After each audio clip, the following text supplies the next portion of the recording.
in the den of iniquity. Vicinity no pretty, calamity fi hit we any moment. What a pity, tomorrow never certain. What dwells behind the curtain? The face of evil lurking with that shifty eyes averting. It's not a steady bubble, the tide that pop or topple. Many will fall and stumble, let the dozers gather rubble. From LA to Colorado, Guinea to Burkina Faso, cannons could breach the towers and the troops will storm the castle.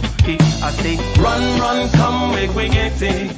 Because the peace that is bestowed upon the meek is overrated. So run, run, come, make we get it. Calling all your daughters and your sons, we come get it. I say, run, run, come, make we get it. Because the peace that is bestowed upon the meek is overrated. Lord, run, run, come, make we get it. Calling all your daughters and your sons, we come get it. With the rubble steady rising, and hearts are compromising. Convictions here are stifling, making evil appetizing. The fists are steady forming, and countenance is falling. Defenses are withdrawing, possibilities are falling. In these circumstances, evil will make advances. Pick up your sword and lances, and be sure to take your stances. Victory is never promised, the battle is upon us. Gather the brave and honest, and the righteous in your corners. Hello, ladies and gentlemen. Welcome to my channel. My name is Ike. Please, please, please go ahead and click that like button. Click that subscribe button. If you haven't already, click that bell button twice. Ladies and gentlemen, as we take a dip, a historical dip, political dip, into this particular water here called the Russia-Ukraine deal. Now, ever since this began, I haven't said much about it. I have done some thinking about it. And perhaps today I'm going to begin to, together, I would say, us together, go through the ways in which one might appropriately answer the question, what does Putin want? What does Putin want? Brief background, therefore, okay, which is basically that on February 24th, the current invasion of Ukraine by Russia began when Putin announced a special military operation to demilitarize and denazify Ukraine. So that's what he said. That's what he stated. Right? Minutes later, missiles, airstrikes struck throughout Ukraine, including its capital of Kyiv. Shortly, followed by a large ground invasion. Now, some of the comments here already start to point us in a direction of looking into the past to find out. And I agree. And I think it's looking into the past and also looking into the geopolitical past, looking into the cultural past of a particular group of people and seeing how they view themselves within the world. Seeing how they view themselves within the world. That's a key thing because there's some civilizations that view themselves. Well, let me put it this way. All civilizations, all peoples view themselves as being the center. Okay?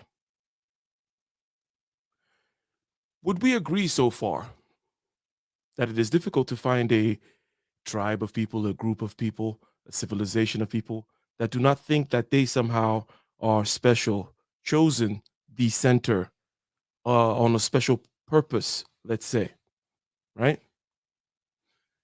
That tends to be the case. Now, there are also other civilizations that have the geography, the political structure, and the history to back up such a claim of special status, such a claim of being a chosen providential people, people that are supposed to take a special place within the world, okay? And such a people whom view themselves that way are the people of Eurasia, the people of Russia, the people of the old Tsarist empire, later becoming the Soviet Union, they view themselves as such a providential, special civilization, the an eighth of the Earth's mass, right?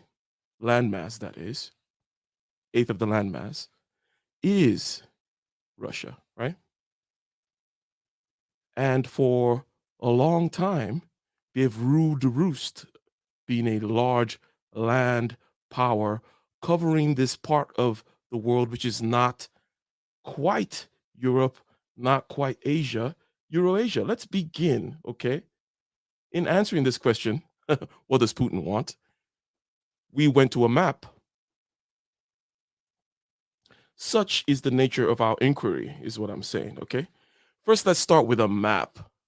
Let's look at this area that we're talking about. I guess it would make sense that we want to see where we're talking about.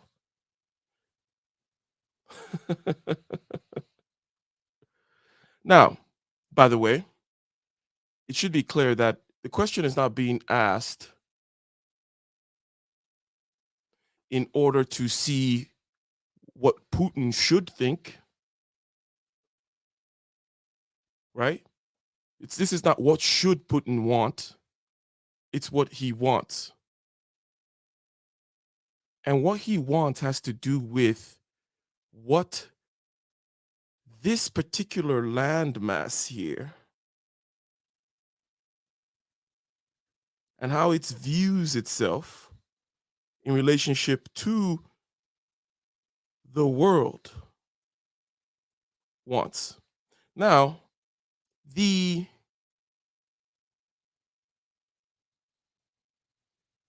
leader of Russia, the leader of the Soviet Empire back then, well, one of the leaders, Stalin, the famous Joseph Stalin, came from Georgia, right? Let's type in Georgia.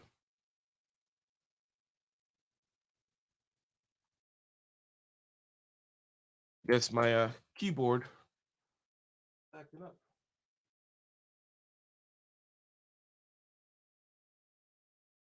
Oh, it took me to.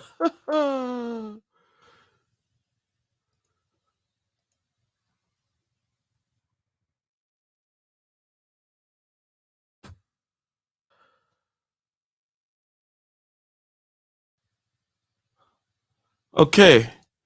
And ladies and gentlemen, remember, like, share, subscribe, right?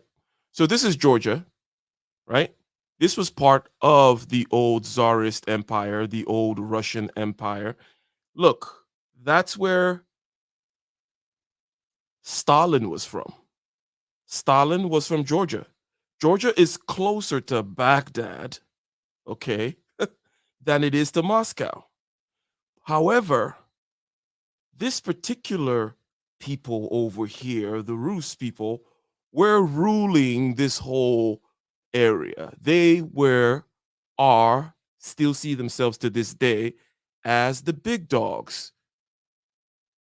Okay, again, all civilizations, all groups of people look at themselves as special. Some have some, some people have they can put their money where their mouth is. Some people can put a land mass and an ancient empire and a culture behind it and say, hey, look, this is what we've been doing over here, while you seafaring people, the Anglo-Saxon power, the West, which is basically a sea power type of situation, okay? The dominating of the Atlantic and the Pacific. But this here, okay, this landmass is key, because before you go straight to what does Vladimir Putin want, and then get into recent NATO negotiations, get into perhaps a linear way of tracing your steps backward through history, one might begin to just look at the map, consider how far flung the empire was, so far flung that Joseph Stalin came from Georgia, and that it is a empire that understands itself to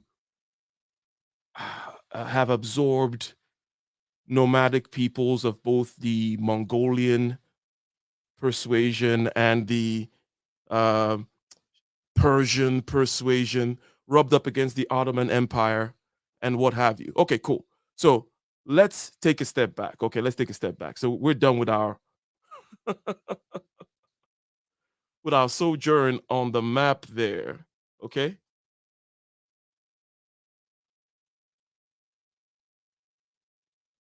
We're done with our sojourn on the map there.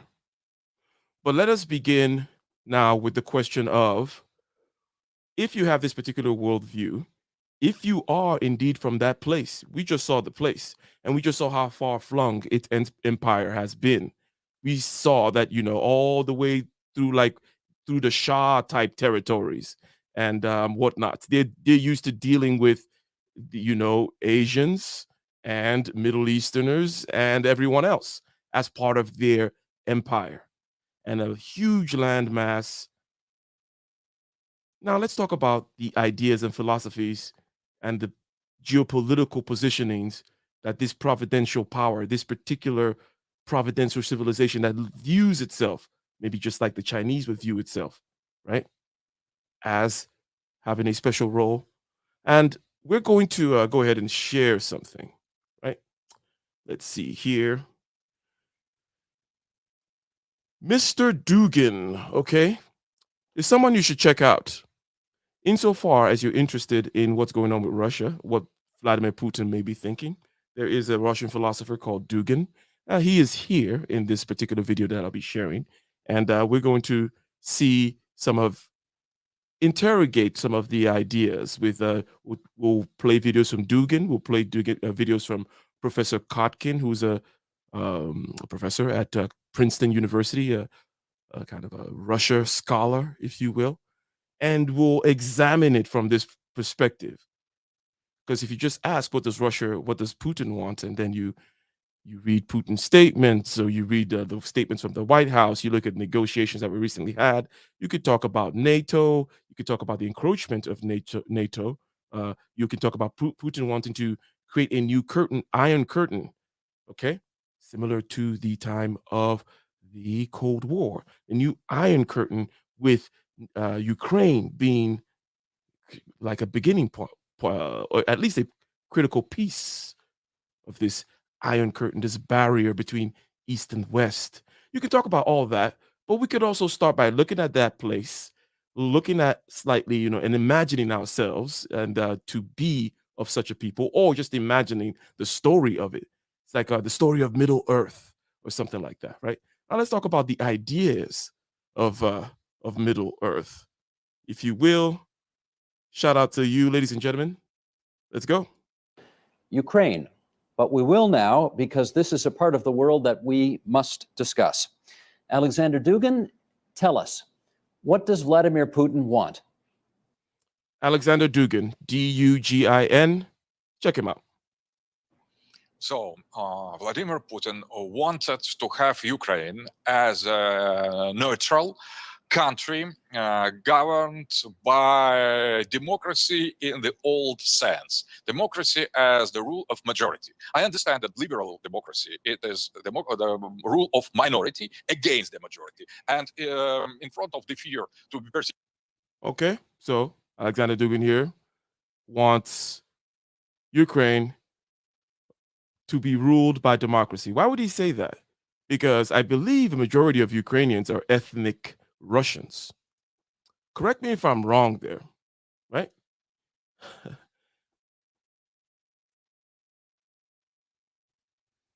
May you correct me if I am wrong, but I believe that most of the Ukrainians are ethnic Russians.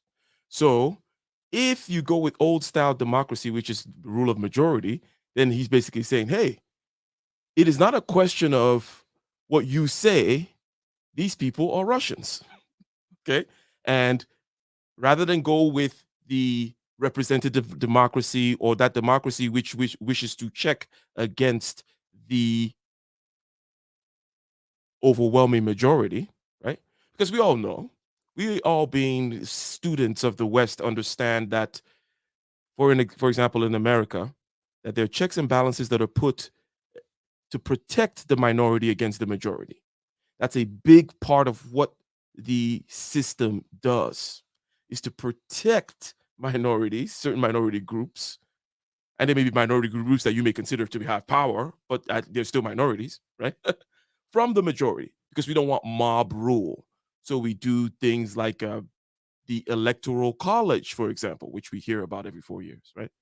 The Electoral College and such other systems are there to protect the minority from the majority. But he's saying, hey, look, we want Ukraine to be ruled by democracy, which is the rule of majority, right? And I anticipate that where he's going, it has something to do with the population actually being majority ethnic Russian. But anyways, ladies and gentlemen, thank you very much for the super chat. Azrael, the Day Walker. Thank you very much. Says, I love geopolitics, history, Cold War, that kind of stuff. Definitely. Says, that was my favorite subject in high school. I would certainly appreciate more of these discussions. Okay, cool. Well, duly noted, sir. Duly noted. Also a particular, an interest of mine. The way I'm going through this video right now is kind of the way I'm thinking through the process, right? So I like to look at things from what is actually there. So I looked at the landmass. I looked at the empires. We're not going to go, there could be hours and hours of videos, sir. Hours and hours of future content, Azrael. If you continue to super chat, okay, you get another round of applause. If you continue to super chat over the coming weeks and months, we have many hours and hours of conversations that we could be had on this topic. Is the point, to further elucidate what that empire was in this particular case, for example, and the fact that I was saying that Stalin came from Georgia, and you see how far Georgia is from the center of the empire, if you will, right? So let us continue now with Dugin's position as to what Putin wants. Democracy as the rule of majority. I understand that liberal democracy, it is the rule of minority against the majority. And in front of the fear to be persecuted by majority, a minority begins to persecute majority. It is liberal understanding of liberal democracy. And that is precisely what has happened in Ukraine. There was a kind of coup d'etat, overthrowing democratically elected President Yanukovych, and after that was a kind of liberal, ultra-nationalist government, illegitimate from our point of view, that came to power. Okay, liberal, ultra-nationalist government that was illegitimate from their point of view that came into power. Illegitimate because he's using this democratic, shall we say, majoritarian view, plus also the historical view, I'm assuming, right? That, hey, you can't come in with your strange little institutions and mess up my Eurasian story. You have a story called the story of the West. You have a story called the story of the sea powers, the Anglo-Saxon story, right? But I got another story over here. Okay, it's real. It's 1/8 of the Earth's land mass. It covers all kinds of cultures and peoples, all kinds of time zones and climates, right? So when the majority ethnic Russian group starts being manipulated, I'm going to feel something about it. So goes the argument, right? But anyways, let's continue here. Play a little bit of the repeat because I know his accent's a little strong. Elected President Yanukovych, and after that was a kind of liberal, ultra-nationalist government, illegitimate from our point of view, that came to power, and that was a kind of civil war in Ukraine, because the half of the population in the east and in the south of Ukraine refused to accept the coup d'etat and accept the legitimacy of the new Kievan government. Russia, that is culturally and historically very close to this part of southern and eastern Ukraine, came to help them to affirm their rights to say no to this dictatorship. Okay. Perhaps can we imagine a situation whereby wherever country you're from, or we may take the United States, has a large population of, let's say, Americans across the American border in some other country, right? Long history between these two. And then some things start happening in the other country that makes it such that the Americans are losing their rights. Their rights are being trampled upon.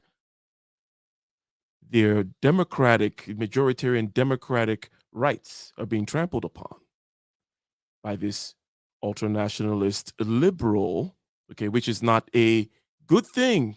When you are of this Eurasian landmass empire, the word liberal, it's not necessarily a good thing. The word liberal meaning about the individual, the individualistic mode of doing things, they would say, no, that's not our way. And that also it's a particular historical event. Liberal democracies and capitalism, which kind of help to liberal democracies and capitalism go hand in hand because part of the political system is solving and lubricating the economic system. You want individuals to have certain kinds of freedoms, okay, or liberality in the environment for capitalism to be able to operate smoothly. They would say this is just a particular history, over there with you guys in Holland and England and whatnot. The Anglo-Saxon world, the sea powers, that's your story. That's not our story. And that was the essence of the conflict and the essence of the reunification with Crimea and the revolt in Donbass. And I think that now we could not wait natural or easy solution for that. So that was the reason, as Russians understand the situation, and I think that we are on the edge of the real, maybe global conflict, because Russia cannot accept what has happened in the Kiev. Let me ask a follow-up on that if I can. Why cannot Russia accept a Ukraine that's not neutral? Why cannot Russia accept, comes from the West, this question, a Ukraine that's not neutral? A very good question. And the Donbass that he mentioned, the Donbass region, I believe is a region that is heavily populated by by Russian ethnic Russians, right? And I do believe that the latest story coming out now from what Putin is going to say on the negotiating table is that, I just did this to kind of claim back the Donbass region anyways. I think that's what he's going to try to get. He's going to try to get that out of the war. Perhaps he wanted more, it could be said, or perhaps he may ask for more, but this is just something about that Donbass region. But now he's being asked, okay, why cannot Russia accept a neutral Ukraine? Why does Russia say, hey, this kind of democracy whereby, this is our people and we know they're majority ethnic Russians, hence it's natural that they're part of us. So what do you mean this other kinds of system is separating them and blah, blah, blah? What do you mean they're neutral? And then, but we ask, okay, why can you not accept them being neutral? Let's see what the answer is, I guess. And if I can, why cannot Russia accept a Ukraine that's not neutral? Because half of the population in the Ukraine is pro-Russian, and the government of Ukraine is anti-Russian. That has come to the power with the help of the West. So that is. You should just repeated his point again. The point being, hey, if we do direct democracy, if we do the majoritarian type stuff here, hey, the government doesn't match the people. Why is that? It is because of your manipulation. So would go the idea, right? So, but let him repeat in his own words again, okay? Let me ask a follow-up on that if I can. Why cannot Russia accept a Ukraine that's not neutral? because half of the population in the Ukraine is pro-Russian, and the government of Ukraine is anti-Russian. That has come to the power with the help of the West. So that is great reaction inside of Russia and inside of Eastern and Southern Ukraine against such. Okay. Come to power with the help of the West. That's a good point. Let's continue for a while. Has come to the power with the help of the West. So that is great reaction inside of Russia and inside of Eastern and Southern Ukraine against such situation. So Russia could be the only possibility to satisfy this situation from our point of view is creating in Ukraine two countries democratically, with, for example, eastern part governed by democracy as a rule of majority, and the western part ruled by western kind of liberal democracy. Could the Western Okay, he's willing to. He's saying, okay, divide it up, and divided it up based on what I call democracy, which is majority rule, and I have the majority. I have the people. I just call the people Russian people, and they're my people. Okay. And you have the other half, and you guys can do your Western type individual and also the protection of the minorities from majority type capitalism and whatnot. You guys can do that over there, he is saying. Interesting way that he's couching it, though. I find it interesting that he's talking about democracy, right?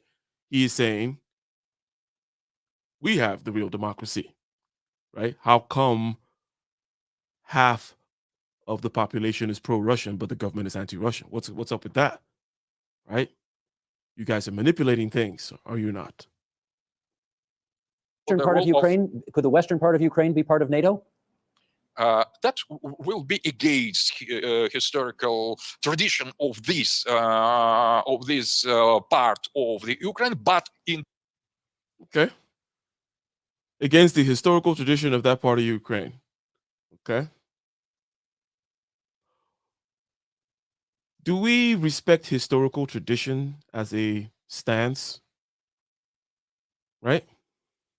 Do you respect the historical tradition, the tradition that says we are these people, we've been here since forever, we've been ruling this area for a long time? Okay. We've been ruling all the, Kazakhstan, Uzbekistan, Turkmenistan, and all the Trashkanistans. Okay, not my term. Trashkanistan is not my term. But we've been ruling all the Trashkanistans around here since forever. Okay. Even though we keep stubbing our toe on Afghanistan, but how dare you guys come over here and try to change things and talk about NATO and all that stuff? It's not against the historical tradition, so he would say. But do we respect the historical tradition as a stance, as a political stance? Not if you have the power. If you are the West and you have the big guns and you have the sphere of influence is basically meaning a group of people, right? People, your crew, okay? You have a crew that is actually powerful and means something, and you guys have the SWIFT control, for example, SWIFT just being a system for information exchange in the financial world. So basically, it's how money gets transferred. Okay, so you guys control that. You guys control real. You guys have real power. Then you don't care when somebody says, the historical tradition. Do you care? That is the question on the table. But let's continue. Tradition of this part of the Ukraine, but in the present situation, I fear it is inevitable. Okay, let me go to Ivan Krastev. We in the West really want to better understand where Russia is coming from on this issue. And could you tell us what you think Western Europeans and North Americans don't understand about how Russia thinks about this issue as it manifests itself in Ukraine? I do believe one of the things where I do believe that West was wrong and naive is, especially European Union, never perceived itself as a threat. We believe that we are so nice and vegetarian that basically we cannot threaten anybody. So from this point of view, this was wrong. And also, Russians does not share Europeans' view that the end of the Cold War was a win-win situation. Okay. The end of the Cold War, according to Vladimir Putin, was the greatest geopolitical disaster in history, right? Again, we looked at the landmass. We talked about the old empire. We gave it kind of a very, very, very broad, very, very fast stroke, emphasized by the fact that Joseph Stalin came from Georgia, and we looked at how far away Georgia is. Georgia is closer to Baghdad than Moscow, right? Like Georgia is closer to and that was part of the old empire, right? And the idea of this falling, the falling of this empire is not going to be looked at as a good thing or just a neutral thing by the people there. And this is not a question of what the people should think or what you think. It's just a question of what is, and what is there empirically, evidently, and also what is there via our deduction by common sense. Common sense will tell us that it's not going to be seen as a win-win situation when my big empire falls. Vegetarian, that basically we cannot threaten anybody. So from this point of view, this was wrong. And also, Russians does not share Europeans' view that the end of the Cold War was a win-win situation. Many Russians, and here Mr. Putin speaks for the majority of the Russians, basically believes that Russia was the loser and basically it was mistreated in the post-Cold War period. But here comes the mistreatment during the post-war period is a typical thing that we see. For example, the Versailles Treaty after World War I believe, was considered a mistreatment of the Germans, by the way, by England, America. So this idea of mistreatment after a war is done, this idea of the breaking apart of the Soviet Union, when Russia crumbled, or the Soviet Union crumbled in the 90s, and the corruption and all the bad stuff that started happening, people taking pieces away of it, and the crony capitalism that was going on, right? All that was not seen as a good thing, right? the major story, and it's very much, I do believe it's interesting that we talked Hungary before we talk Ukraine. If Mr. Dugin believes that the majority has the right, this is true for the Hungarian majority, this is true for the Ukrainian majority too. And the biggest, at least my reading of the conflict, is it didn't start as a geopolitical clash between Russia and the European Union. People that have been on the streets, not the first 5 or 10 days, but later, there were much more reaction to the Yanukovych government and to the fact that force was used, and basically to the corruption of the Ukrainian political elite, which cannot be confined only to Yanukovych. But the basic problem was that then, I do believe that Russia, with the annexation of Crimea, totally humiliated the Ukrainian nation. And what I saw, and for me, this is a very important division. Many in the West talk about Ukraine as if being divided between the Russian speakers and the Ukrainian speakers. I don't believe that this is the major divide these days. You're going to see these days, in my view, I find this is a tragic development. Many Russian speakers who do not speak Ukrainian and being very strongly Ukrainian nationalists because they're defending the identity of their state. Mm-hmm. So Dugin talking about the fact that, Russian speakers, the ethnic thing, Dugin focusing and emphasizing the ethnic thing. This guy is saying, hey, when people are also part of a state, right? When they're part of this organization, right? Part of the a set of rules and laws and whatnot, they're also going to identify with that, and they're going to want to stand behind that, stand behind the identity of their state, not just their ethnic identity. And this becomes a sort of a clash here. But we shall continue, and we'll see how Dugin responds to this. Again, we have looked at the landmass. We've looked at this vast Eurasian landmass, an eighth of the Earth's landmass here, not Europe and not Asia. It's Eurasia. It's its own thing, okay? And then you have this old empire, great culture and whatnot. And fundamentally, regardless of whether it's Putin or not, they have a view of themselves as a providential people, a people whom are meant to take a special place, at least in their neighborhood, right? So that clashes. Now, the idea here again is not a question of what they should think, but it's a question of understanding that in order to do diplomacy and in order to do geopolitical relations correctly, including all the carrots and the sticks, including the diplomacy plus the threats of war, you need to understand that people are actually different from you. Let me repeat that, and then we'll continue the video. The point is not about what they should think or what you think. It's not about how they should view themselves or how you view them. The point is they're different from you and they are a thing in and of themselves, a civilization in and of themselves, and you need to deal with that reality. Ukrainian nationalists because they're defending the identity of their state.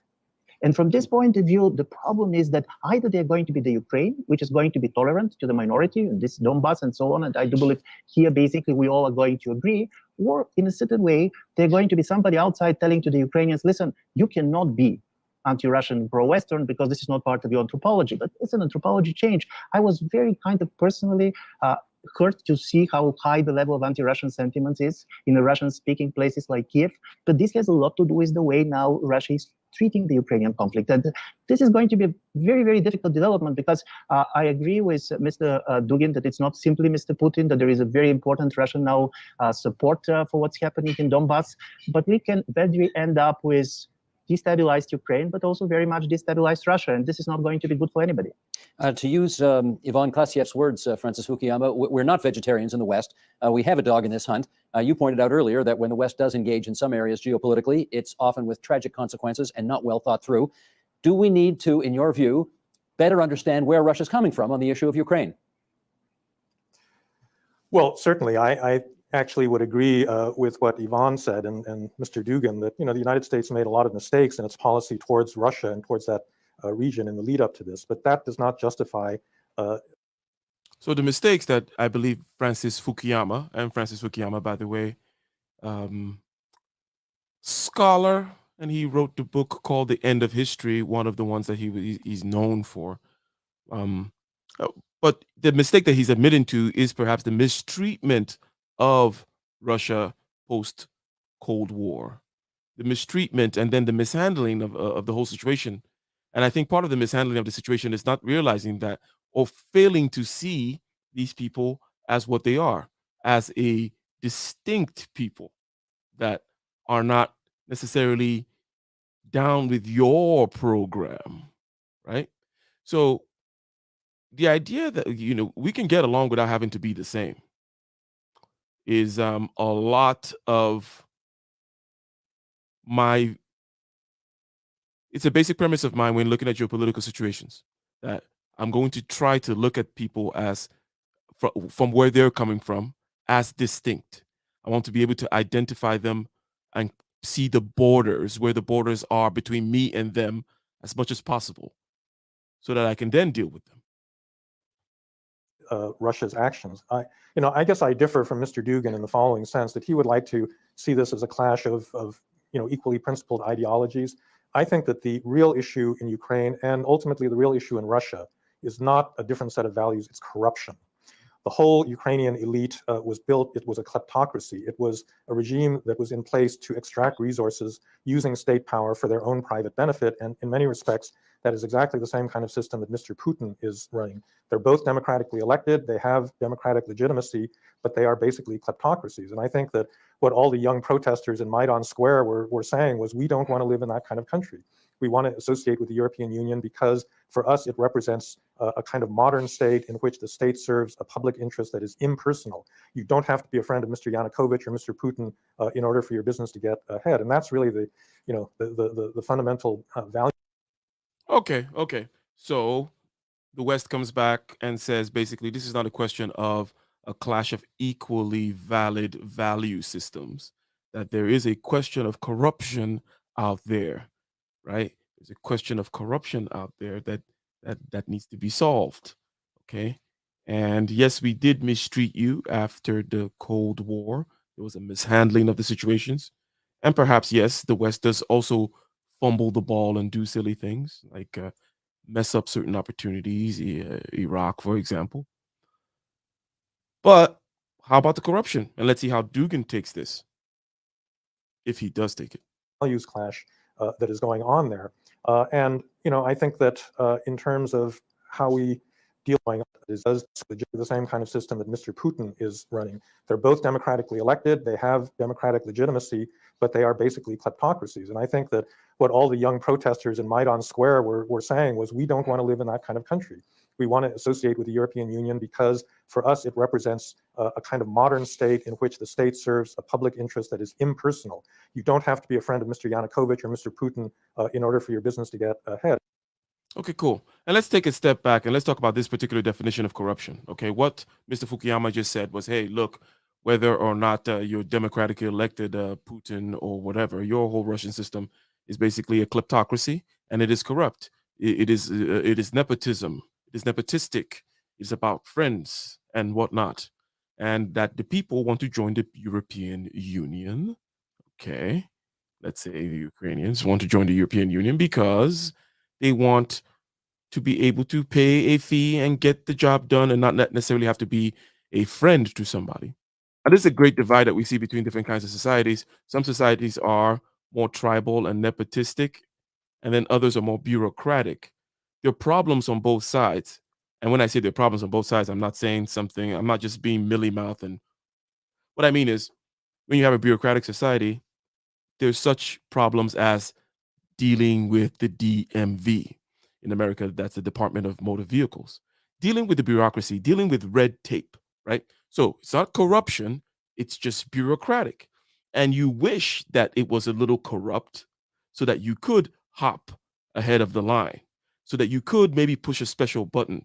You wish the lady at the DMV or the administrator deciding your case somewhere was your auntie, so you could do that. So when there is a bureaucratic system, there are drawbacks. On the other hand, you have this other kind of system in most of the world, as a matter of fact.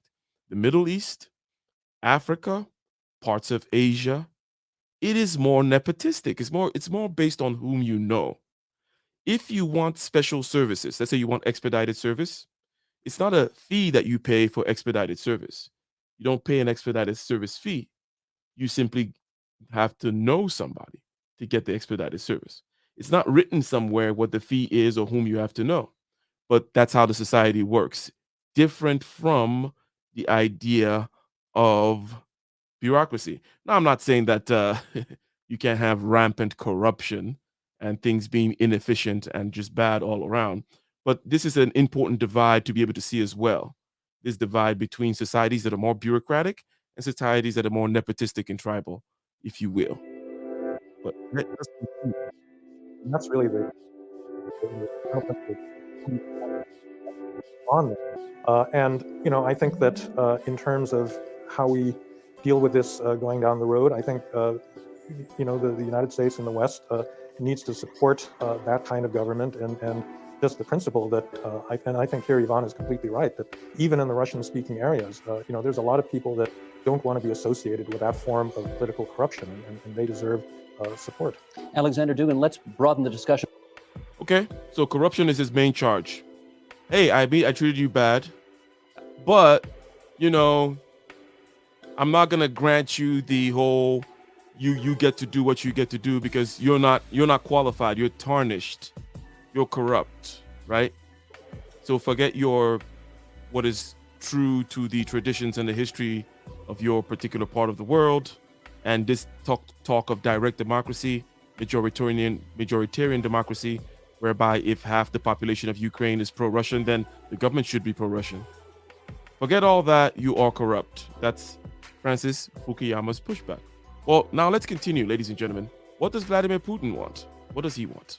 Beyond Ukraine, I note that you are advancing an idea of a Eurasian empire, which would include beyond Russia, Austria, Hungary, Romania, Serbia, and Slovakia.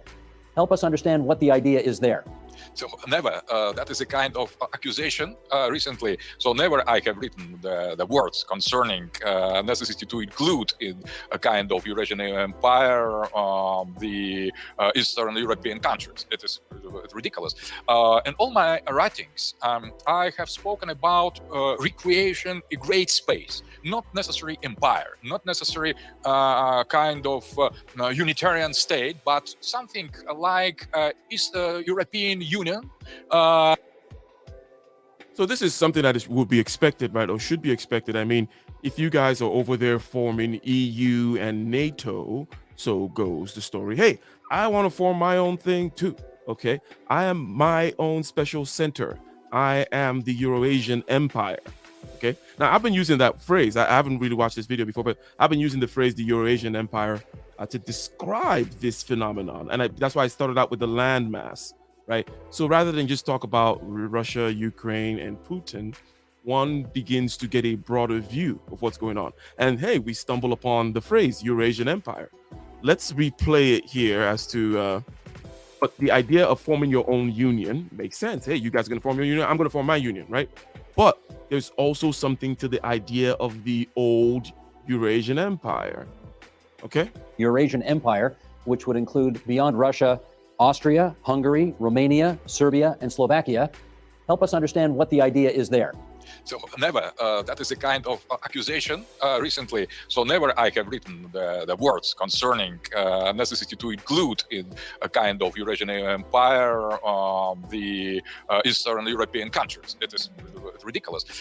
In all my writings, I have spoken about recreation, a great space, not necessarily empire, not necessarily kind of unitarian state, but something like East European Union, but on the alternative basis, civilizational basis. And these kind of the creation of Eurasian supranational organization or Eurasian Union, I always consider to be in the borders of the ancient Russian Empire or Soviet Union or less. So that should be a unification of the people and countries with the common historic experience, with common... The Slavic Union, a Slavic Union, the Slavic peoples. Yes, yes, yes. So basically he's saying, hey, I'm not talking about a border that was bigger than the old Tsarist border or the Soviet Union border, the people whom are the Slavic people. Talking about, again, these roots, ethnic roots, majoritarian type of approach. Okay, well, let's repeat and continue, ladies and gentlemen. Supranational organization or Eurasian Union, I always consider to be in the borders of the ancient Russian Empire or Soviet Union or less. So that should be a unification of the people and countries with the common historic experience, with common destiny, and based absolutely on the free will. So Eastern Europe represent completely different civilization, and above all Austria and Hungary that were never part of these Turanian civilizational construction that have maybe some common features with us, but they are completely different, and they were and they will be. So it is completely not, incorrect and a little bit ridiculous to affirm such strange things that I have never said, as many commentators are making in the last time, accusing me for opinion that I have never admitted, never defended. But I think that Eastern Europe represent a kind of cultural and civilizational space, very particular and very different from Western Europe. So Eastern Europe, it is a kind of... Again, the idea of difference, again, the idea of difference, again, the idea of difference. The idea of a unique entity with a unique identity. Different, distinct from the West, distinct from Western Europe. It's Eurasia. It's the old Tsarist Empire. We are different. We are central. We are a providential empire, and we should, okay, don't we, after all, if I were pushing back, right, if I were his lawyer, let's say, and I'm arguing against the West, I would invoke that the West does talk about the uniqueness of peoples, right?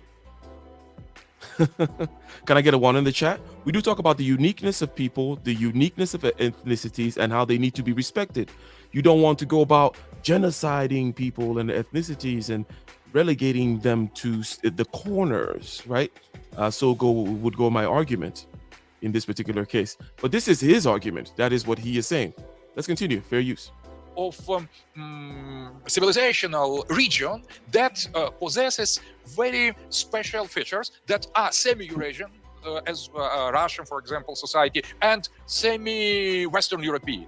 And the example of the Hungary or Greece, also maybe of the Romania in the future, they are showing that they understanding of the values of the society, of the set of the main principles are slightly, or maybe not so slightly, different from European Union. And precisely the fact that Hungary was the first country that accomplished full transition to liberal democracy, and that now it is the first country to take distances from this liberal democracy, is the symbol of possibility of the construction of alternative, greater Eastern Europe project that shouldn't be anti-European or anti-Western, but that could insist on some particularity. Okay, let me follow up on that project. Yes, and maybe Austria could return with Hungary and maybe with other Eastern European country to recreate great space of Austro-Hungarian Empire. Okay, Ivan Krastev, do you think the West has anything to fear from a potential Eurasian empire that includes some of the countries that we just listed? Listen, first, I do believe that Russia, like every other country, has the right of the integration project. So if they have a soft power and if they can attract state and societies to join them, welcome. So from this point of view, I don't have any problem with the Eurasian Union in the way it is now, or it could be, if this is based on a free choice and basically if societies go there. But the problem with this proposal is that at this moment, I cannot see what is the model on the base of which Russia is going to attract all these countries. I'm now staying in Austria, being Bulgarian and so on. And listen, I don't see any Austrian which is very much interested to join the Eurasian Union. You can say that basically Russia now looks as a great power, but Russia is very much one person. When you talk about institutions that basically Mr. Fukuyama started his talk about, strangely enough, Mr. Putin is not creating any institutions. Neither the United Russia, even the... Yes, ladies and gentlemen. At this particular point, something very important was just mentioned. Let him repeat. Let him repeat himself. Now, Mr. Putin is not creating any institutions. Mr. Putin is not creating institutions. So here's the thing. That empire that we talked about, that special people that we talked about, this great civilization, the one that gave you Tolstoy and Dostoevsky and Tchaikovsky and all the other skis out there. No shade, right? This same one, in order to actually sustain an empire or a strong state, you actually need to build institutions. This key here of build institutions or be a despot, be a dictator, because they're opposed to each other. That's the question here. If you're a dictator, you don't have strong institutions by definition. You're like a one-person operation, fearful of actually the institutions, okay? But if you want to be a great empire that actually does last beyond one person, that's actually less fragile than just one head being chopped off. Because again, when you have this dictatorship type situation going on, or anything akin to it, anything that is akin to what could be called dictatorship, okay, is very fragile because it just depends on one head. But something that is based on strong institutions can last longer. And we are mentioning one of such possible institutions, such as the Eastern European, shall we say, Eurasian Union, okay? But even within Russia, there's a question of institutions. And I wanted to point that out. That is a key aspect of the geopolitical game, ladies and gentlemen. There is a trade-off between having absolute power as an individual versus having a country that and having a country that's stable. The two don't go hand in hand, okay? You can't have both. It doesn't work that way. Neither the United Russia, even the presidency basically, is not an institution that you can easily imagine after Putin. So from this point of view, till now, the major soft power coming from... Can't imagine these institutions after Putin. That means that you're not, that means you're fragile. Fragility comes from centralization, is a theme that you will hear me repeat over and over because it's a ubiquitous concept. It's everywhere. It comes up over and over again. But here is another example of that fragility being there because you're over centralized. You're one person. You're doing a dictatorship and you're not building strong institutions. Okay, so that's an issue. But let's continue, ladies and gentlemen. Fair use. Mr. Fukuyama started his talk about, strangely enough, Mr. Putin is not creating the institutions. Neither the United Russia, even the presidency basically, is not an institution that you can easily imagine after Putin. So from this point of view, till now, the major soft power coming from Russia is cheap resources. You can see Mr. Orban bargaining that he's going to get 10 billion from Gazprom for this or that. You can see different Western politicians being very much interested in this. But I don't believe this is the soft power on the base of which you can create a Eurasian Union, which is going to be something more than basically a business deals there. So from this point of view, I do believe European Union has its own problems, but I don't see the promise of the Eurasian Union as the thing that is going to destabilize it. Francis Fukuyama. I wonder how if the institution stuff will be addressed by Dugin, right? Is Dugin going to say, yes, we have to create institutions, or how do you propose to keep this engine going, right? Without strong institutions, ladies and gentlemen. But anyway, one more time. As you come in, please click that like button, click the subscribe button. If you haven't already, click the bell button twice. This is Ike's channel. And today we are talking about what Putin wants. Okay. Decided after a long day of work. It was been a very productive Saturday, okay? A very productive Saturday, a long day at work again, and I decided, let me think through this issue here of Ukraine. But let's take it a little deeper. Let's talk geopolitically, historically, conceptually. Let's talk about the political philosophy of it all. And then we'll be able to absorb the information as it comes out better, because the map that we looked at, the imagining of this Eurasian empire, the speaking about the fact that Stalin came from Georgia, okay, which is a very far place away from Moscow, for example, gave us the idea of the expanse of the empire, okay? And then the geopolitical picture and this idea of a unique people with a unique vision and this idea of direct democracy. If these are our people and they're Russian speaking, then why are you manipulating them with governments that are anti-Russian? That whole thing is like a plate and a tablecloth that we're setting for ourselves to be able to receive the news that comes in as we go ahead. But anyways, we're on the point of institutions and we shall continue. Fair use. Am I right in saying that you were once a student of Samuel Huntington's? That's right, I was. You were. Okay, so we actually had him on this program once upon a time talking about his clash of civilizations, which of course has been the subject of so much conversation. And I wonder whether you think that clash of civilizations is happening between Russia and Ukraine right now. Well, I was a student and owe a lot to Sam Huntington. I didn't like that book. I wrote a critical review of it in the Wall Street Journal, and we had a slightly tense moment in our relationship after that. But it's for the exact same reason that I disagree with Mr. Dugin, that, there are cultural differences. They can be very deep and abiding, but they're also integrative forces that operate in the world, and therefore, and societies are divided and cultures change. And so therefore, it does seem to me that there is a basis for things like universal values to exist. Okay, now it is very important what he just said, and I want to repeat it a couple of times in his own words, right? It's the last few seconds. Societies are divided and cultures change, and so therefore, it does seem to me that there is a basis for things like universal values. They can be very deep and abiding, but they're also integrative forces that operate in the world, and therefore, and societies are divided and cultures change, and so therefore, it does seem to me that there is a basis for things like universal values. Okay, so basically saying, hey, Dugin, I get your idea of cultural separation.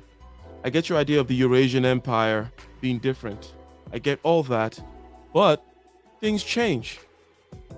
And things are happening in the world, technologically, economically, geopolitically, and whatnot.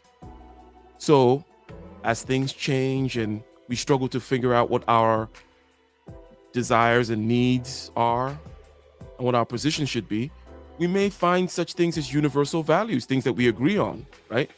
Universal values. So goes the idea of universal human rights. Universal values will be, hey, I want to live, you want to live. Universal values will be, hey, I want to be free, you want to be free. Universal values will be, I want to pursue property or liberty, freedom, happiness, life, liberty, the pursuit of happiness, right?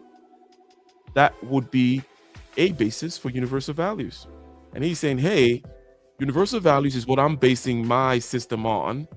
And you're simply claiming that you're a distinct Eurasian people doesn't cut it, because I need to still judge your behavior based on these universal human values. To exist. And there are parts of the world where it's more applicable. So the only part of the world that really thinks of itself as a civilization is the Middle East, where there's a concept of a Muslim ummah. The idea that Ukraine and Russia are somehow part of separate civilizations is, well, in fact, I suspect Mr. Dugin's argument is they're part of the same civilization, and that it's basically a Russian one. But both of these societies are divided internally. They're divided in terms of values and the kinds of institutions that people prefer. And so I think it's completely unhelpful to see that conflict in cultural terms. It's really a combination of internal politics exacerbated by a lot of external interference right now. Okay, let me put the question somewhat differently then. Do we Western Democrats love our way of organizing society and our democracy so much that we are prepared to do clearly more than we have already done, which many would argue is not very much at all, in order to try to get Ukraine to be part of us? There is the question of how much, the West is willing to do, how much of, well, I think, yes, there's a moral obligation. The money is going to get put where the mouth is, if you will. How much of the lip service and then non-lip service, right? There is that question on the table, right? Yeah, that Ukraine and Russia are somehow part of separate civilizations is, well, in fact, I suspect Mr. Dugin's argument is they're part of the same civilization, and that it's basically a Russian one. But both of these societies are divided internally. They're divided in terms of values and the kinds of institutions that people prefer. And so I think it's completely unhelpful to see that conflict in cultural terms. It's really a combination of internal politics exacerbated by a lot of external interference right now. Okay, let me put the question somewhat differently then. Do we Western Democrats love our way of organizing society and our democracy so much that we are prepared to do clearly more than we have already done, which many would argue is not very much at all, in order to try to get Ukraine to be part of us? Well, I think, yes, there's a moral obligation to support people that want to be self-determining, but there's also a larger principle at stake. The post-1991 European settlement was based on the idea that Russians that are stranded outside of Russia would stay in place, and that everybody would figure out how to live peacefully in that kind of a situation. And Mr. Putin has thrown that principle out the window. He's basically told all these Russian populations, if you're unhappy, we're going to come to your support, and that is going to... Well, you see, he's kind of skipped over the whole question of how much are we willing to do, right? How much are we willing to do? How far are we willing to go? Boots on the ground? No boots on the ground? Where are we going with this here? He kind of skated over that and said, yeah, we're willing to support the struggles of peoples. And then he went back to the Putin violating a particular understanding of what the ethnic Russians spread out throughout the old Soviet Empire were supposed to do, and how they were supposed to be treated, and how they're supposed to, or how Russia was supposed to act with regards to them, rather than now Russia coming in Mr. Fukuyama's view, to come and run roughshod over other sovereign nations because of ethnic Russians in there. Destabilize many countries well beyond Ukraine. And so I think that, I guess the one thing that makes me a little bit more relaxed about this is that Russia is playing from an extremely weak hand right now. Unlike China, which has actually developed a modern, high-tech, very diverse powerhouse economy, Russia is completely dependent on oil and gas for its economic growth. And because of the collapse of oil prices, it's going to go into a very severe taking recession. shots. So Mr. Putin is playing from a weak hand that I think ultimately is going to be shots very hard fired to sustain. But I do think that unless he is persuaded to pull back, the destabilization is not going to be limited to the Donbass. It's going to extend to Moldova and Kazakhstan and the Baltics and many other countries in that region. Ivan Krastev, how do you see it? Listen, I basically see what's happening there very much as Russia's revolt against globalization. And I do believe that after 25 years of development, basically Russia does not see this type of economic results that it was expecting from this transition. And I very much agree that comparing Russia with China, basically, you can see that China was doing much better. So from this point of view, I'm going to try to read current Russian policy much more as aggressive isolationism than a classical imperial policy. Because the problem with the European order after 1989, and from this point of view, European order was different than the global order, was that we're not going to change borders. We're not going to exchange populations like after the World War II in order to secure borders, but we're going to change the nature of the borders. And I do believe that as a result of this, what we see is that Mr. Putin is not simply changing the borders with Crimea, but he's much more changing the nature of the border between Russia and the West. In economic terms, it's very much going back to kind of a self-sufficient economy, if this is possible. Also, the way you have the movement of people and ideas, this idea of the nationalization of the elites, I don't believe that Russia is going to gain much out of it. I agree very much that we cannot talk about civilizational wars between Ukraine and Russia. This is ridiculous in a way. But I do believe that you have two countries with a very difficult identity issues. Both in Ukraine and Russia, there was a very painful process of identity building after the collapse of the Soviet Union. And unfortunately, basically, now this type of a difficult identity building ended up in the war, which in my view is not going to benefit any other. But my principal position is that the West should not be interested in containing or isolating Russia. So from this point of view, strangely enough, I do believe some of the hawks in the West and Mr. Putin, basically they agree on something. They totally want to make the border between Russia and the West as a kind of a wall. This time the wall is not going to be built by the Russians, it's going to be built by the Ukrainians. And I don't like it because in a certain... As you mentioned earlier, the resetting up of the Iron Curtain, the resetting up of this notion of isolation and uniqueness, but I hope we get to the institutions that are required for that to be robust and sustainable, as opposed to just the talk and then maybe some of the aggression and such. In a way, what started with 1989 was not simply building new walls. The idea was to ruin the walls. Gentlemen, we have just a few minutes left, and I'd like to raise one more issue. And Alexander Dugin, I'll start with you on this. As we see Western countries putting increasing sanctions on Russia because of Ukraine, we are reminded of many things, but certainly one thing above all, and that is the great capacity of the Russian people to suffer. We know well. And that is an interesting point, and it is a fair point. A lot of times, sanctions affect the civilian population unduly, unfairly. One blames, let's say, someone like Vladimir Putin, in this case, the Russian government, for taking certain steps, right? Doing certain things, getting their people in this situation. But then what may be considered deprivation and suffering in the West, okay, may turn out being a source of motivation and solidarity, a cause of solidarity amongst the suffering masses. Does that make sense, Alfonso? Does that make sense? Vision. And they have asked the question about the capacity for suffering of the Slavic soul, if you will. And let's see what is said here. The Russian people to suffer. We know well in the West of the incredible amount of suffering that the Russian people endured during World War II. And I would just like to ask Mr. Dugin to help us understand where this great capacity for suffering comes from.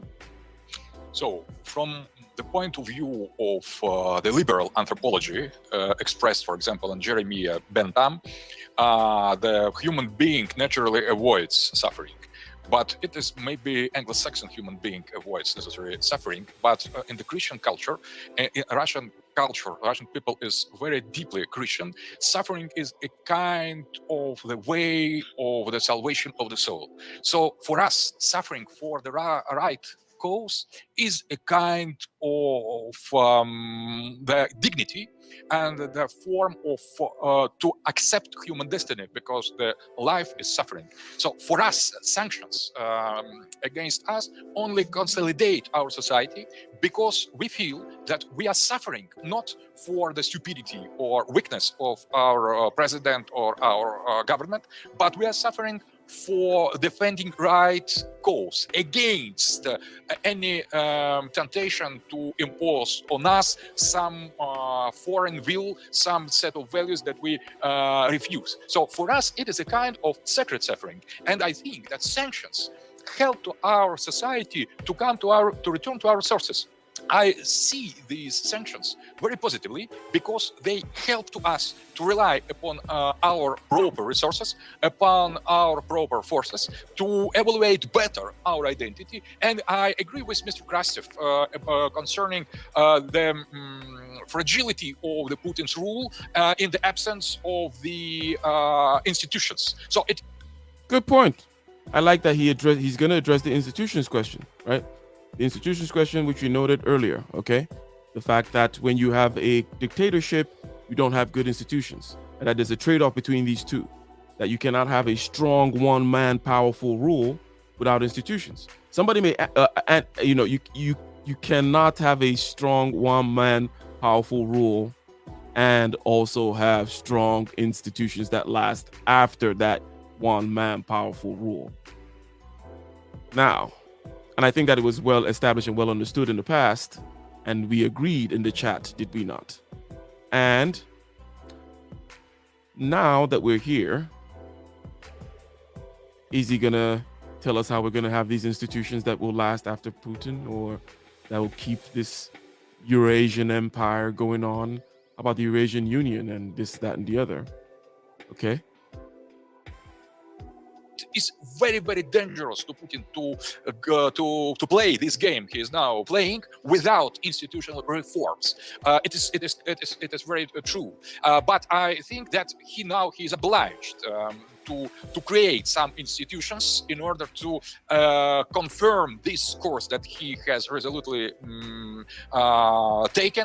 chosen in order to affirm Russian sovereignty against this kind of imposition of foreign will that was in Ukraine. So we consider the pressure against us, against Russia, against Putin, against our economy as a kind of very important existential proof. We are proving now to have dignity, to have sovereignty, and we are suffering for the right case. That is very, very interesting. That now I'm in solidarity with our opponents in the West, and I would applaud more sanctions against Russia because they help very much to us to return to our identity and to reaffirm our geopolitical independence and freedom. Let me get Ivan Krastev to respond to that by asking whether you think Vladimir Putin is counting on all of what Alexander Dugin just said in order to get through this crisis. No, I do believe that especially on short term, this consolidation effect is there. But what the Russian population so much liked about the annexation of Crimea was that Crimea was annexed and there was no human victims. Nobody died for this. I do believe that with the passing of time, and this is interesting to see to what extent the Russian population is going to agree to pay the bill for this policy, especially, and here I do believe Mr. Dugin is going to agree with me, if they see that the Russian elites are as corrupt as they used to be before. So they ask from the people to sacrifice, and to know now Prime Minister Medvedev said that medicines are going 20% up. For people, it matters. When you see this type of a corrupt elites which are telling the people you should suffer in the name of the Russia's glory, I do believe that this is not a recipe for a long-term consolidation. And from this point of view, I also very much agree with the problem of the institutions. I do believe that Mr. Putin for sure is a strong leader. He showed his capacity to take risks and to stay on certain positions, but he was not for the moment managed to be an institution builder, which makes him very different than other people in history that he.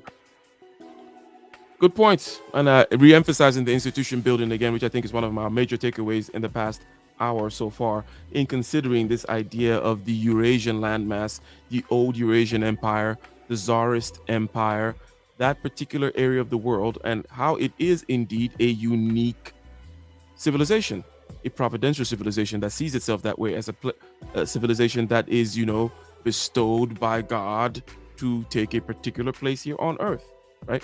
And we mentioned that, hey, every tribe, every group, every civilization thinks of themselves in that way, but that some of them actually have the receipts, right? And we showed the receipts of the Eurasian Empire, the old Tsarist Empire.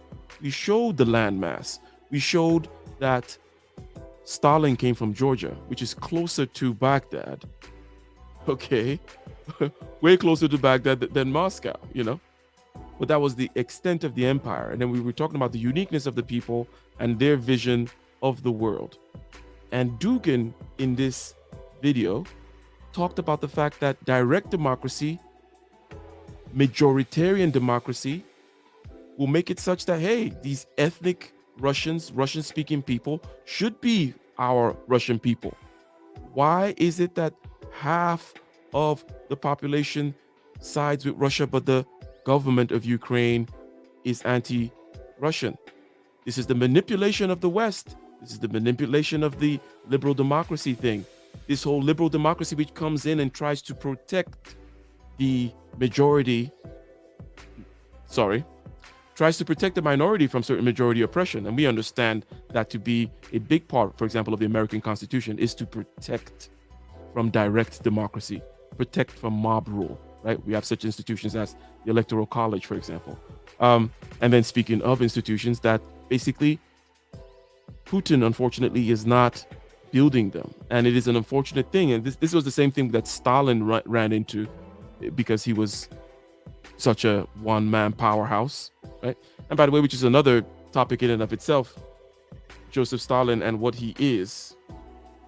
But we shall see here. Probably compare himself with. So this combination between weak institution and the corrupt elites, I don't believe that in the long run, the sanctions are going to have such a positive role for the Russian identity as Mr. Dugin believes. Francis Fukuyama, let me give you the last word on this.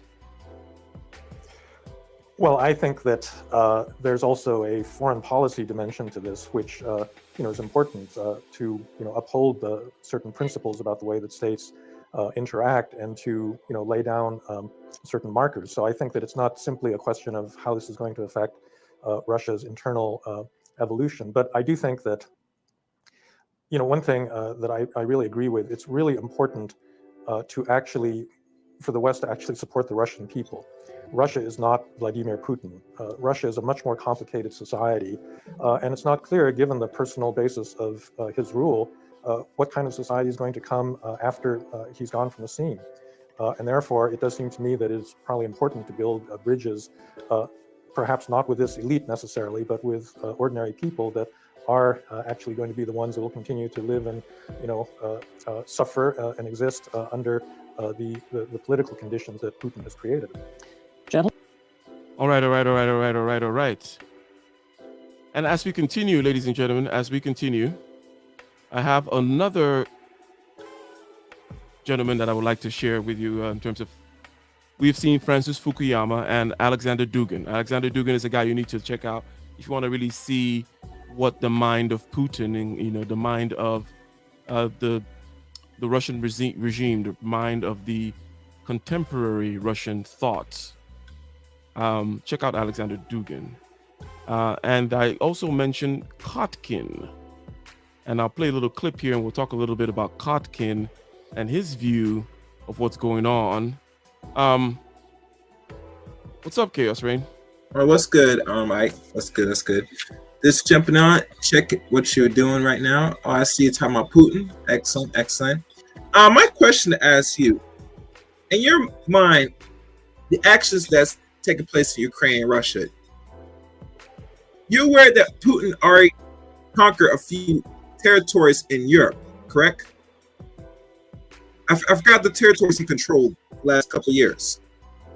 You remember? It was all, like, for example, like the Crimea. It's all part of the same area, right? It's all part of that same area, right? Kind of taking it piece by piece. But yeah, go ahead. My biggest question to people that don't understand war tactics is like, it'd be better to see the playing field and saying what is so important of these areas that this man is so focused on trying to get. Besides resource, is there a chain? Is there a link? Is he trying to bring back the good old boys, or is something much more bigger? Is that do you have an idea what he's trying to do? I mean, well, my theory could be this, because I don't have a map of Ukraine and stuff in front of me, and I wish I could pull up to get more of a visual description. I would say this: in my estimate, I think they're trying to reunify all part of Europe, the major parts, the so-called, I don't know if they're Democrat or sovereign nations, possibly. I think that's what he's trying to do, in my opinion. I could be wrong, but if he's constantly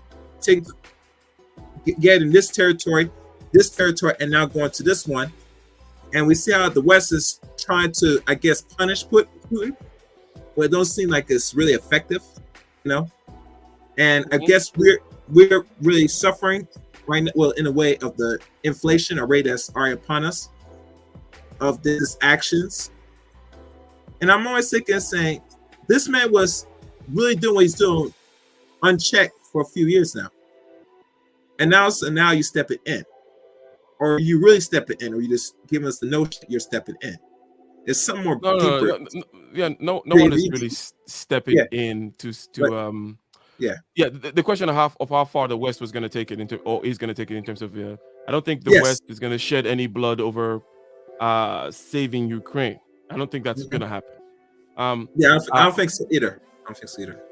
Yeah, and we have earlier looked at the whole idea of what exactly it is that Putin wants, and what exactly it is that the this old Eurasian empire, which needs to reform and reassert itself, because that's what people and civilizations do, right?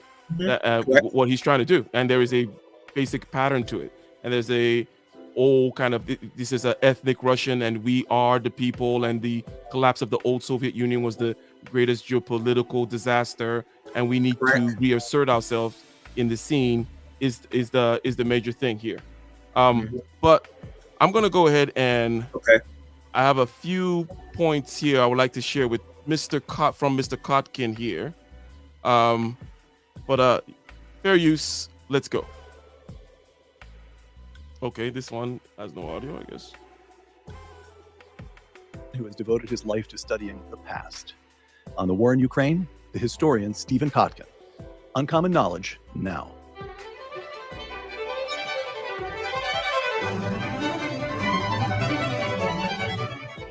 Welcome to Uncommon Knowledge. I'm Peter Robinson. A professor of history at Princeton and a fellow at the Hoover Institution here at Stanford, Stephen Kotkin grew up in New York City, received his undergraduate degree from the University of Rochester, then took his doctorate from the University of California at Berkeley. He is the author of 9 works of history, 9 big works of history, including the first 2 volumes of his biography of Joseph Stalin, Paradoxes of Power, 1878 to 1928, and Waiting for Hitler, 1929 to 1941. Professor Kotkin is currently working on the 3rd and final volume of this definitive biography of Joseph Stalin. This past January, Professor Kotkin and I sat down in his studio together to discuss Russia, China, and the nature of modern war. Since the Russian invasion of Ukraine, I have received request after request after request to ask Professor Kotkin what he makes of it all. So joining us from his study on the Upper West Side of Manhattan, while I'm here with a fake background because I'm using a spare bedroom at home, by Zoom, it is literally true to say, Stephen, that you are back by popular demand. Stephen, welcome. Thank you so much, Peter. On February 24th, Russian forces invade Ukraine. You and I are speaking on day 8 of this war. I'd like to come to the particulars of the war in a moment. But first, the entire event seems so shocking. 9 days ago, so unthinkable. Maybe Putin would try to nibble off a piece of Ukraine. Maybe he might even move into the Donbass region, the extreme eastern portion of Ukraine. But a full... And again, ladies and gentlemen, we hear again this mention of the Donbass region. This is a heavily ethnic Russian region, okay, towards the east of Ukraine. And this is where, you know, part of what Putin says when he's trying to defend the democracy and the rights of these peoples, right? And we saw Dugin in the past video, okay? And those of you who were not here earlier, make sure you rewatch this video and also share while you click that like button and subscribe if you have not. Okay, but we saw Dugin defend that idea of, hey, direct majoritarian democracy for ethnic Russians, and we are this particular Eurasian empire. We are a special type of people and whatnot. And anyways, it might be the case that he's going to take the Donbass after this is done, right? That this is the piece that he's going to bite off, okay? And that he's not necessarily going after the entirety of Ukraine, let's say. because I think he's going to get what he wants within reason for the most part, because no one is going to go out there and shed much blood about it. But let's continue. Full invasion of the entire country. So first, I'd like to begin simply by asking you to make this coherent for us, to help us to understand what the Russians could possibly have been thinking. Henry Kissinger in 2014. The West must understand that to Russia, Ukraine can never be just a foreign country. Ukraine has been part of Russia for centuries. Even such famed dissidents as Alexander Solzhenitsyn. Starting to make sense now, Chaos? So basically what Ukraine is and what that area is, that the Crimea, which is what he kind of grabbed earlier. Like this is so let's put it this way, and I'll continue to play the video. But the Kiev, right? Kiev with the Kiev, that city, right? And then Moscow. These are like the two big ancient centers of the old Eurasian order, right? Now Moscow ended up ruling the thing, but these two were the big boys, and they're mainly like the same people, you know, Russians, Ukrainians, you know, it's very similar type and whatnot. But Kiev and Moscow were the two main centers. They go back centuries. They've been duking it out with each other and doing their thing, with Moscow winning and being the big boy, right? And then ruling the whole area for a long time. So Kissinger here is saying, hey, the West must understand that, right? And Joseph Brodsky insisted the Ukraine was an integral part of Russia. Is Kissinger right? Far be it from me to disagree with Henry Kissinger, but Ukraine is a separate country. It's a separate nation, an independent and sovereign nation, and it is no longer part of Russia. You see, that is where really the point of view of the previous guy, Dugin, falls apart. Is if you were to, when you say, hey, I don't care about your ethnic deal, I don't care about your ancient empire, I don't necessarily care about how you view these people culturally. In the current order, we have something called sovereign nations, okay? And then we protect the ones we want to protect. Now, to be fair, look, I think that America has been backing Saudi Arabia in its kind of wrecking of, I forget the name of Yemen. Okay, Yemen, okay?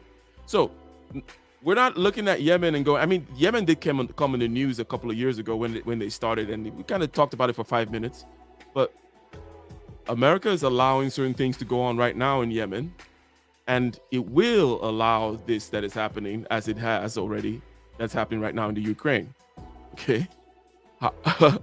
But anyways, let's continue. That was a sidebar. Let's continue here. But Kotkin is basically saying, hey, the current order is sovereign nations, and right now this is a sovereign nation. And talking about, oh well, you go back a long time and I should be able to come in and reclaim or something like that. That doesn't work.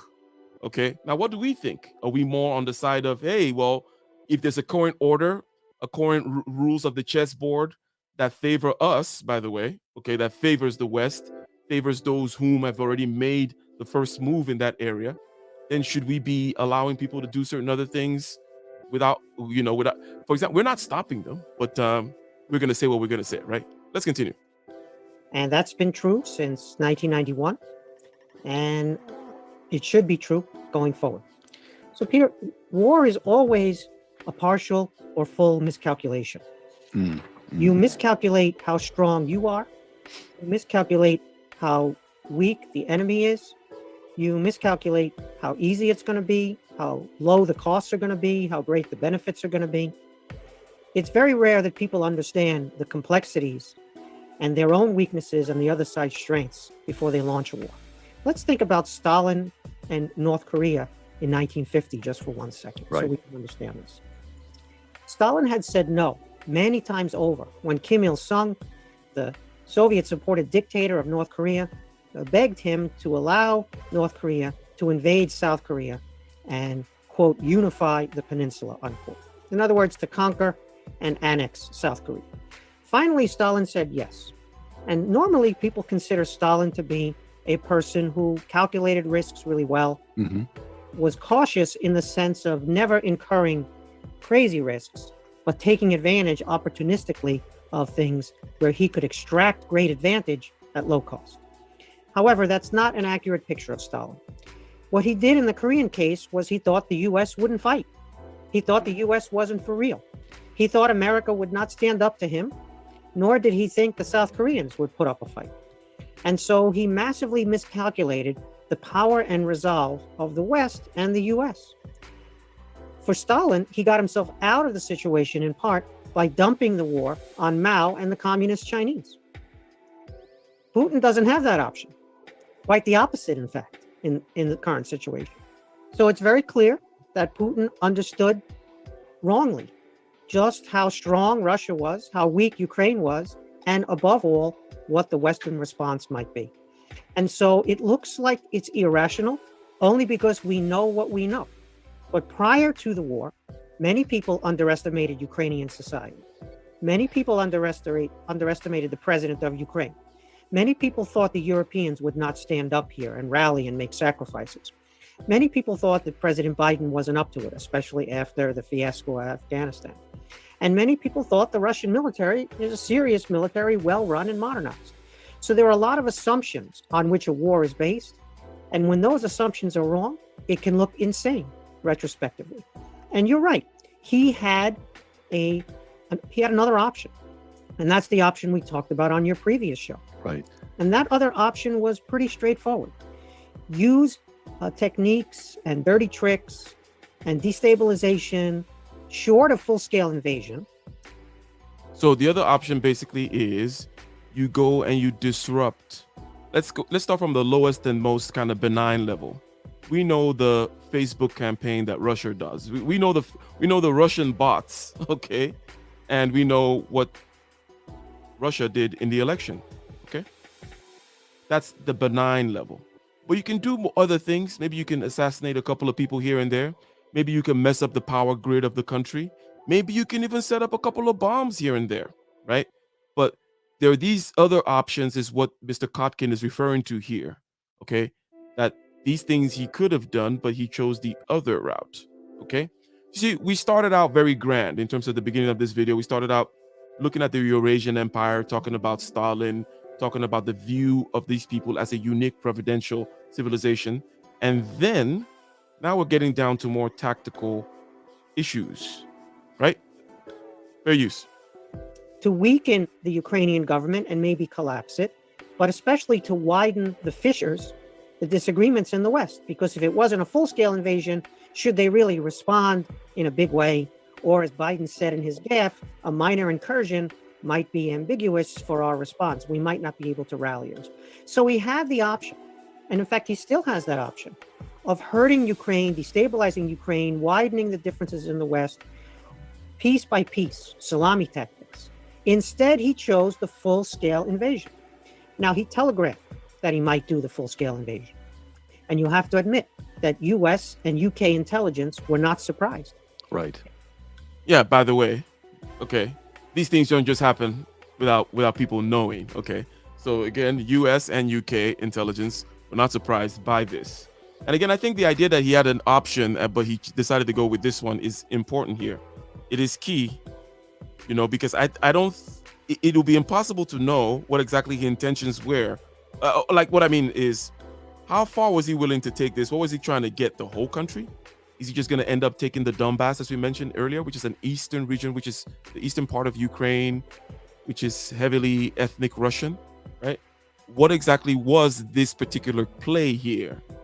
Okay, because there are other options. There are other things you can do to slice the country piece by piece, as he said, salami tactics. But let's go. And you have to admit that US and UK intelligence were not surprised.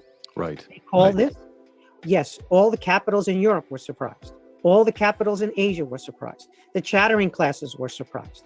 The establishment in Russia, which was out of the loop, they were also surprised. And of course, many people in the American establishment were surprised, but not the intelligence agencies. And what we did through the intelligence agencies was we shared real-time intelligence with our European allies, showing them Russia's capabilities and possible intentions and predicting that they would invade. And it turned out that our intelligence agencies, along with the British, nailed this. And their sharing of information, first with our allies and then publicly, rallied the support of the West in a really big way. And so kudos to the intelligence agencies who've taken a beating lately in the past couple of decades over Iraq and many other issues. They nailed this one. They had Putin's number. And that's a really big story, not just for... Come on, big man, taking shots at Kotkin for the books. No, Kotkin is legit. His books that he writes are really big and heavily researched. So it does make sense that he lives in a pile of books. for Russia, but also for China. How did the US and the UK intelligence agencies seem to know so much? So, Stephen, that actually, I hadn't thought of that. Of course, the reason to talk to you is because I haven't thought of. Okay, if knew so much, meaning they were telegraphed, they were told, and it was basically allowed. Is that part of what's going on here, or is that part of his inference, or not? But anyways, ladies and gentlemen, as you come in, make sure you like the stream. Make sure you share the stream, okay? And if you have not subscribed, go ahead and subscribe to the channel. Hit the bell button twice. We are talking about the very simple question: what does Putin want? Putin said, hey, I went in there to demilitarize and denazify the regime. Okay, that was his stated ends. But we started out looking at the big picture of this particular unique civilization. They look at themselves that way. They are the old Eurasian civilization. This is a massive chunk of Earth, 1/8 of the Earth's land mass. And they view themselves as different from the West. They view their whole trajectory, their philosophy, their identity as being different. And Dugin earlier defended the direct democracy of allowing ethnic Russians and majority ethnic Russian places, parts of Ukraine, and the fact that 50% of the Ukrainian people support Russia, allowing that fact to be reflected on the ground. And hey, we should absorb this stuff is his whole idea. Right? We're different from you. Don't tell us what to do, and let us do our direct democracy the way we do it. And you guys don't do direct democracy. You guys want to protect minorities from the majority, but we want to do the opposite. But anyways, let us continue here. How did the US and the UK intelligence agencies seem to know so much? So, Stephen, that actually, I hadn't thought of that. Of course, the reason to talk to you is because I haven't thought of any of this. But that, right from the get-go, the United States appeared something it hasn't appeared for a long time. Competent. Our guys knew what they were doing. That turns out to have been important for the whole psychology of this from the very get-go.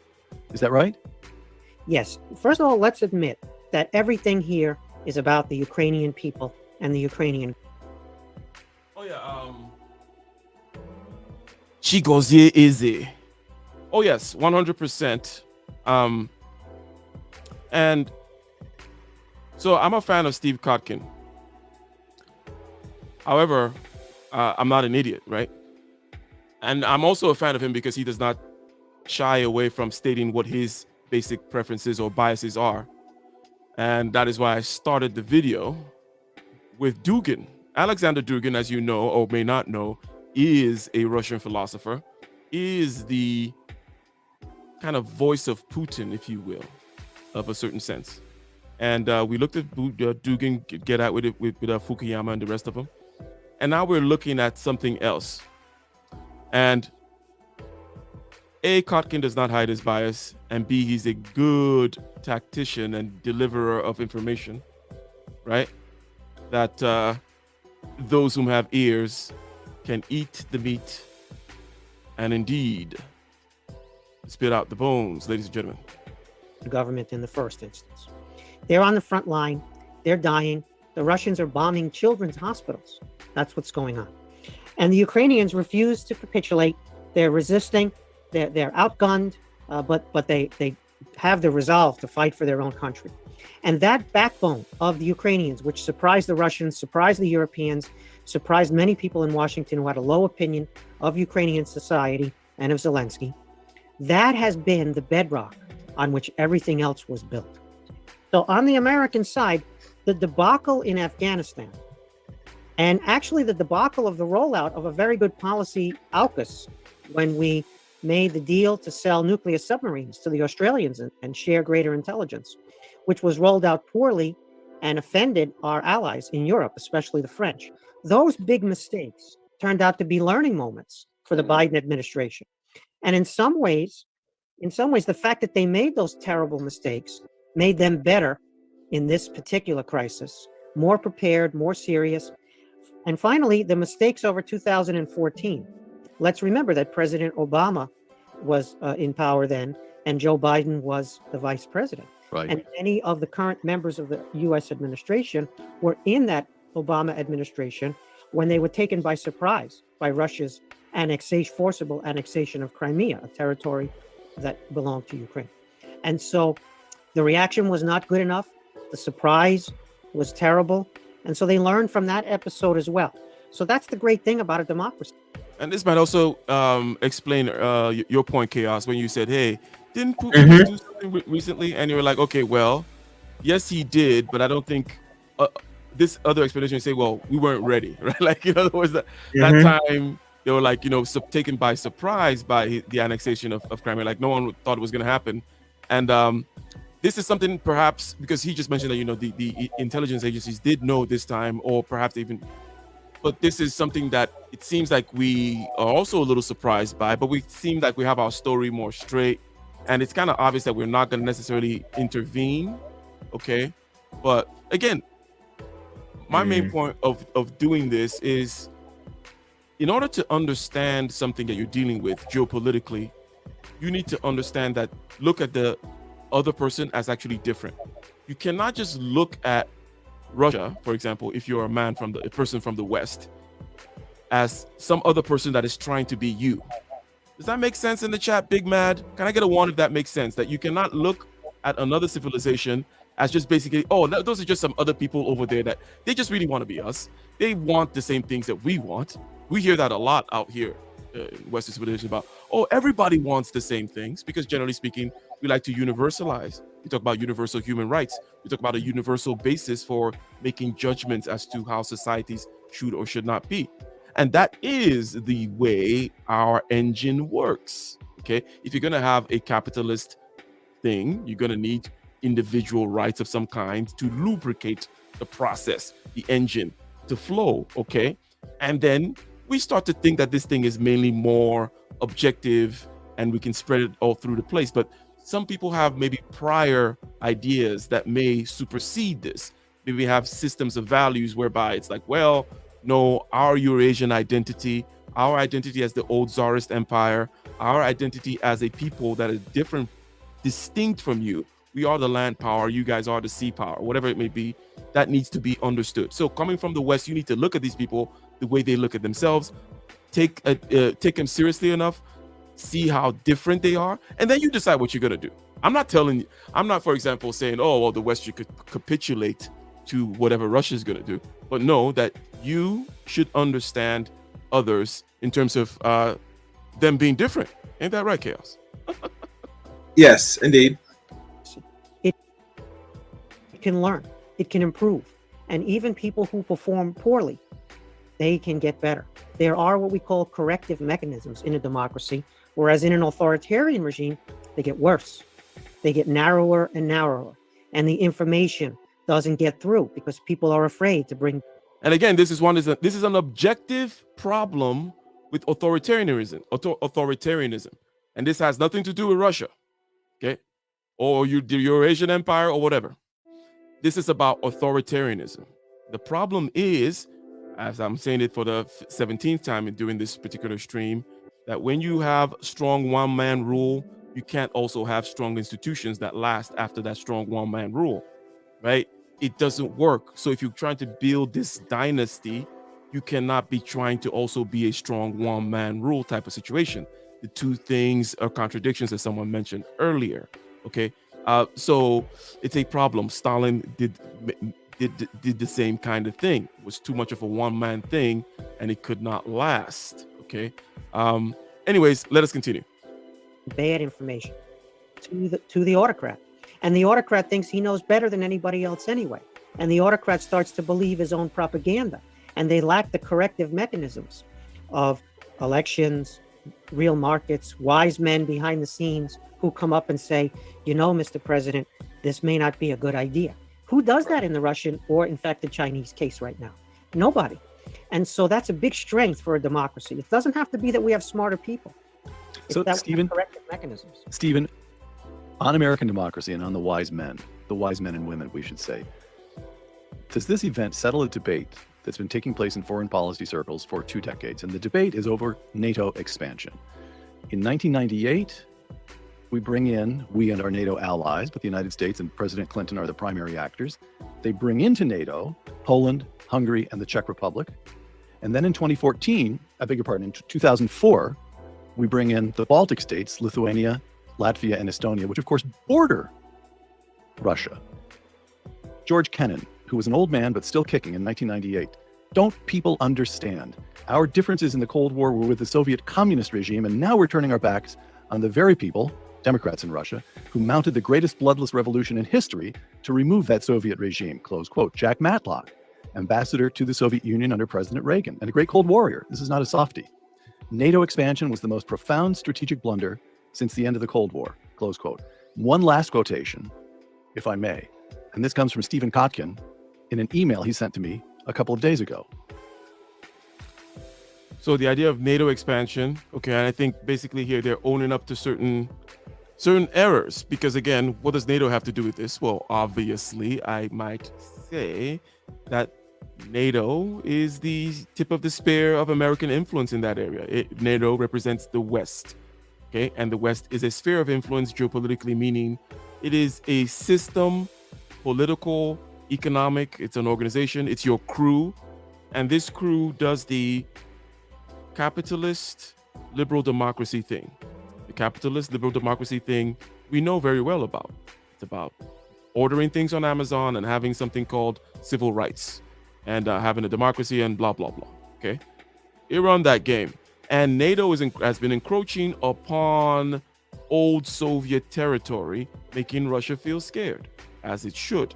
And also making it feel insulted because, hey, we are the old Eurasian empire. We are the landmass powers. You guys are the sea powers.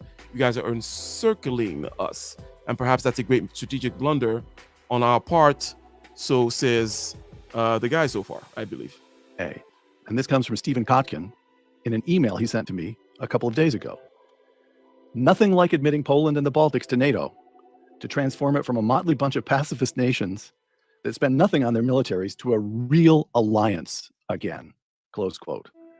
Now, if that, I know you being you were being impish, but even when you're being impish, you make a point. Explain yourself, if you would. This is a fundamental debate about which there's a great deal of confusion because some of our biggest authorities, just like you quoted them, people deserving of immense respect, impeccable reputations, Ambassador John Matlock, one of the best people ever to serve in the embassy in Moscow. George Kennan, what can you say about George Kennan, right? And so their critiques need to be taken seriously. So let's unpack a little bit what's going on here. First, they use the word Democrats in Russia. I wouldn't use that word for many of the people who were, quote, self-styled Democrats. Yeltsin was a self-styled Democrat, and he appointed President Putin to power. Yeltsin's constitution in 1993 was the constitution used by Putin to make an autocratic regime. Boris Yeltsin brought to power, before Putin, members of the KGB en masse, including Putin. So there's a misunderstanding of, quote, democracy in Russia in the 90s. In addition, we had this debate in the early part of the Cold War, Peter. We had this debate where people said, you know, we didn't respect Soviet sensitivities. We didn't respect Stalin's psychology. And so look what happened. He conquered all his neighbors because he was disrespected. He conquered Eastern Europe. He conquered Northeast Asia. We should have respected him more. Yeah, but with all due respect, Stephen Kotkin, we're talking about mistreatment of the Soviet Union after it collapsed, and mistreatment and mismanagement, both mistreatment of them and mismanagement of the situation overall. And maybe you could put some of the blame on Boris Yeltsin for not forming the institutions which we referred to as being so important earlier, okay? But mistreatment after wars is an important thing. Remember Versailles after the First World War, the mistreatment of Germany leading to the Second World War, right? So it's something that tends to happen when you win, okay? Shout out to Jordan Peterson. And that's Jordan Peterson says, when a couple is arguing, do you want to win every freaking fight you have with your significant other?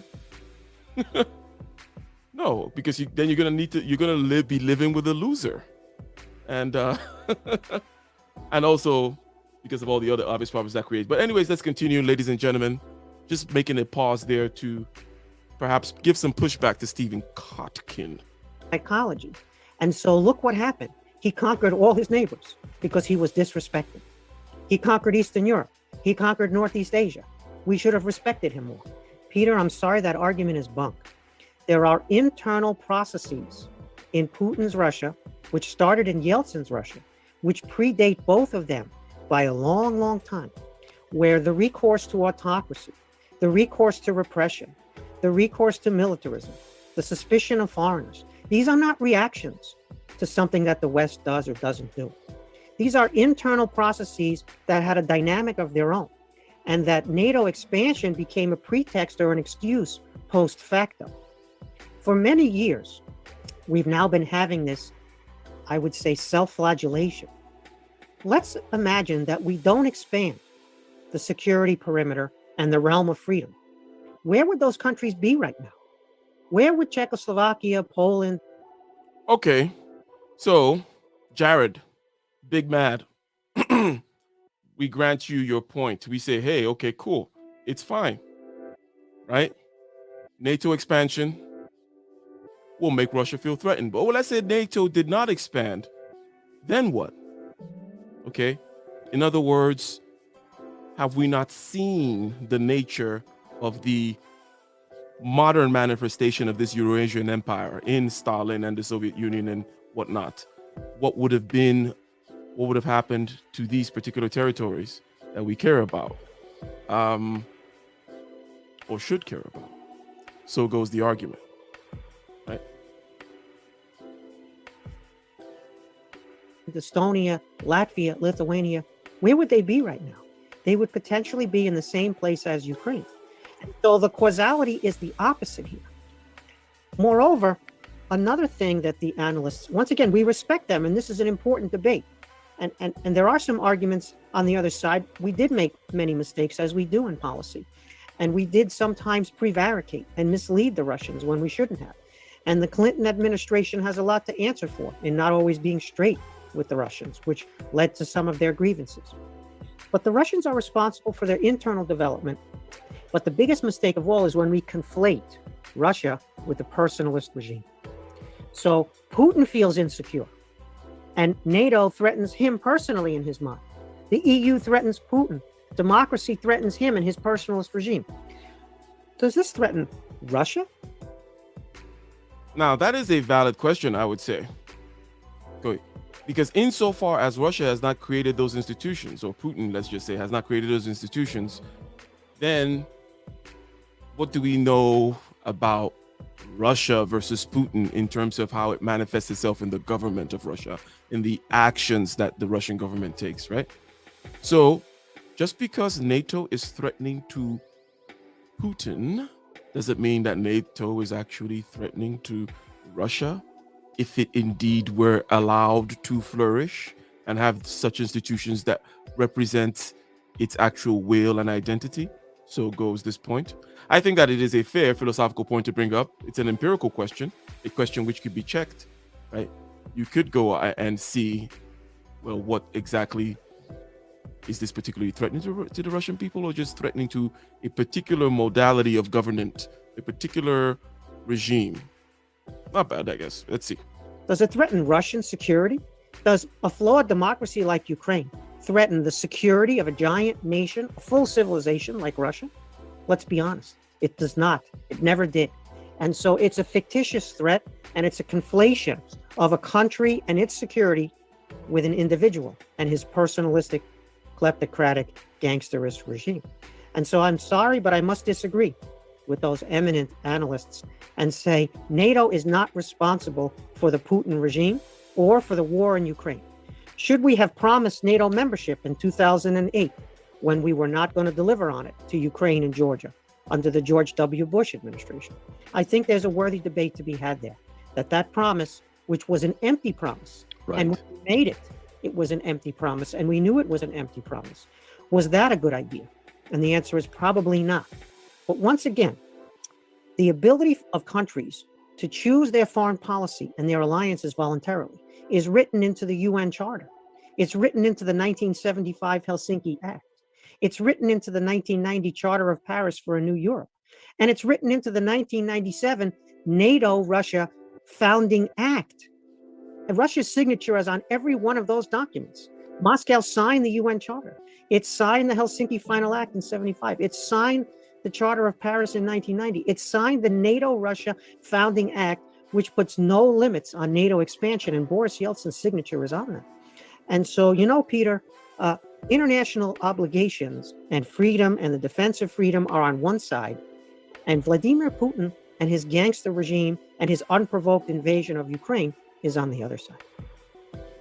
It's a nice little we earlier mentioned the sphere of influence and the gang and your crew, and depends on whom is doing the marketing, right? On the one end of the ring we have this guy, on the other end of the ring we have the other guy. I do think, though, the empirical question of Russia being threatened by the West is an interesting thing. It's an interesting thing. Let's go. Yeltsin's signature is on that. And so, you know, Peter, international obligations and freedom and the defense of freedom are on one side, and Vladimir Putin and his gangster regime and his unprovoked invasion of Ukraine is on the other side.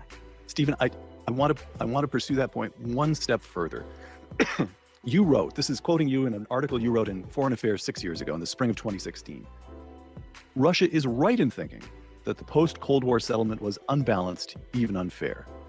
And I have sat in a lecture hall when you said that there were aspects of the post-First World War settlement, Versailles, that were mistakes. And Versailles came up again. So Versailles, things went wrong. Post-Cold War, things went wrong. When you defeat someone, there is a tendency for things to go wrong. To kind of add insult to injury, right? And Kotkin has been called out here saying, hey, you did say, hey, you know, things went wrong. Now, this does not necessarily mean that someone else should then go and take the ball too far, or whatever silly analogy I'm making. But let's continue. And please click the like button as you come in. Click that subscribe button. Share. Yes, share this and contribute to Ike OG, because this is some breakdown of Ukraine and Russia situation. We know that war is inevitable, but war is big business. Can we agree, Ike? When we hear about war, we talk about money. You know what I'm saying? Look, every big shift that caused volatility in the market, volatility meaning, you know, prices to go up or down, things to shake up, things to get renegotiated, opening up the ability for things to flow again is always an opportunity, right? Let's say, for example, you're the Nigerian government and Russia is no longer allowed to provide a certain amount of energy, but you know you have natural gas. Nigeria has oil, for example. And yeah, they got all the natural gas in Nigeria. They don't really need Russia, but keep going. Yep. So those are the ways. And I actually did a stream, and maybe I'll do a follow-up of it next Thursday.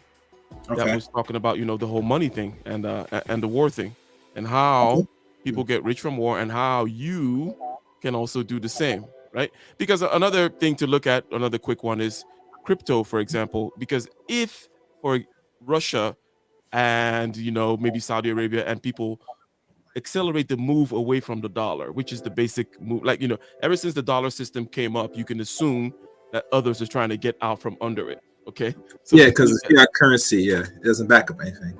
Yeah. And also the fact that other countries would not like to have another country dominate the currency of other countries dominate them, right? So basically, China doesn't want to necessarily be under the dollar system. Ideally, so basically, if that's going to get accelerated, then basically crypto is another area to kind of look into if we're getting into that. But let's continue here with this idea of the mistakes that were made, the injuries perhaps, and the insults that were added And let's see how Kotkin is able to defend himself here as to, well, how about the things that we did wrong? And is Russia not justified? Is Putin not justified in doing what he did? And I have sat in a lecture hall when you said that there were aspects of the post-First World War settlement, Versailles, that were mistaken because Germany was bound to become a great nation again. And likewise, the post-Cold War settlement was at least short-sighted because Russia had all the capacity to become, not technologically a great nation perhaps, but still an enormous, a seventh or an eighth of the Earth's landmass. Russia in one way or another was likely to rise again, and it was going to need, and we didn't take that into account. Is that right? That's correct. That's 100% correct. I stand by that. And so, Peter, there's a way in which you can defend principle, but you can do it in practical and realistic ways. You don't have to say, you know, they're weak. Let's just put our boot on their neck. You can say, okay, they've agreed to allow us to expand NATO with no limits. That's what the NATO, Russia, 1997. And yes, I wanted to make that point earlier too, when they said, oh, well, when Kotkin was earlier saying that people's signatures are on documents, right? You know, it is one thing for your signature to be on a document. There's another question altogether as to your position, your situation at the time you came to that compromise, or at the time you came to that contract, at the time you came to that deal. We all understand negotiation from positions of strength and positions of weakness. Just to say my signature is there, you know, is something. So basically, the fact that your signature is there, and then now, I guess what Scotland is going to say is the West putting its foot on their neck, you know, kind of adding the injury to more insult. It's like, I made you sign this crazy document, and now I'm actually going to go ahead and punch you in the nose. Well, that might be a little too much. Let's see. Founding access. But does that mean that we cancel all the treaties we have? We cancel the INF Treaty. We cancel the Conventional Forces in Europe Treaty. We cancel the Open Skies Treaty. We cancel,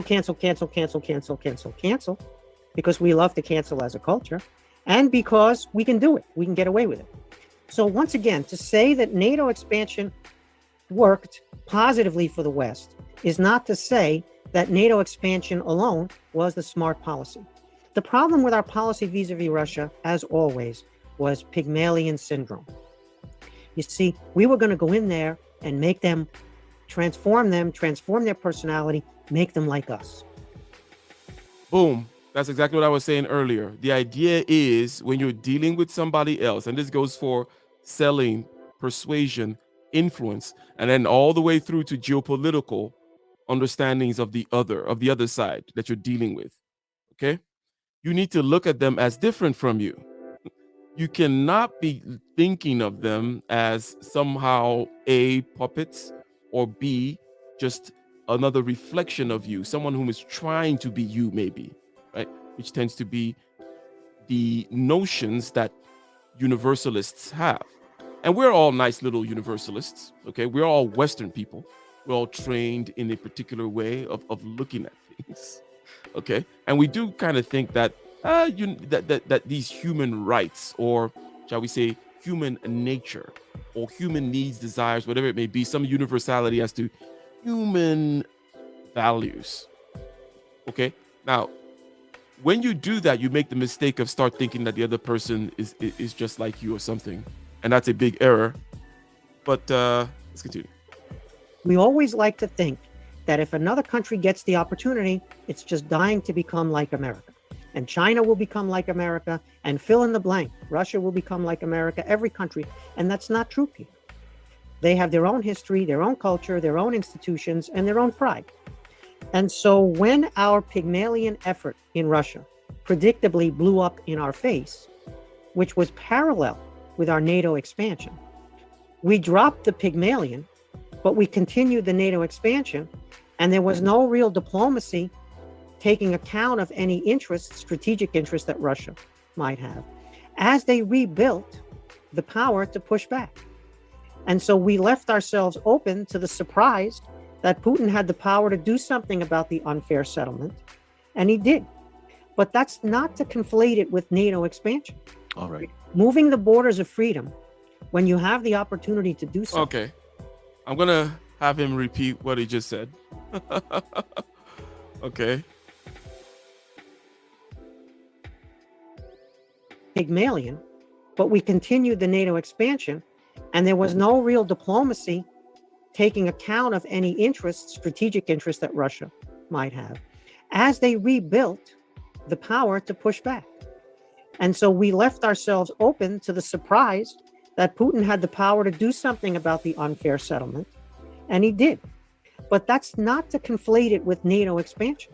All right. Moving the borders of freedom, when you have the opportunity to do so, when countries are begging to get in and are willing to make all the sacrifices to do so, when you're willing to make those commitments and stand by those commitments as they were, it's hard to say the door to the West is closed to you because we're afraid we might offend somebody in another country as they get more powerful again.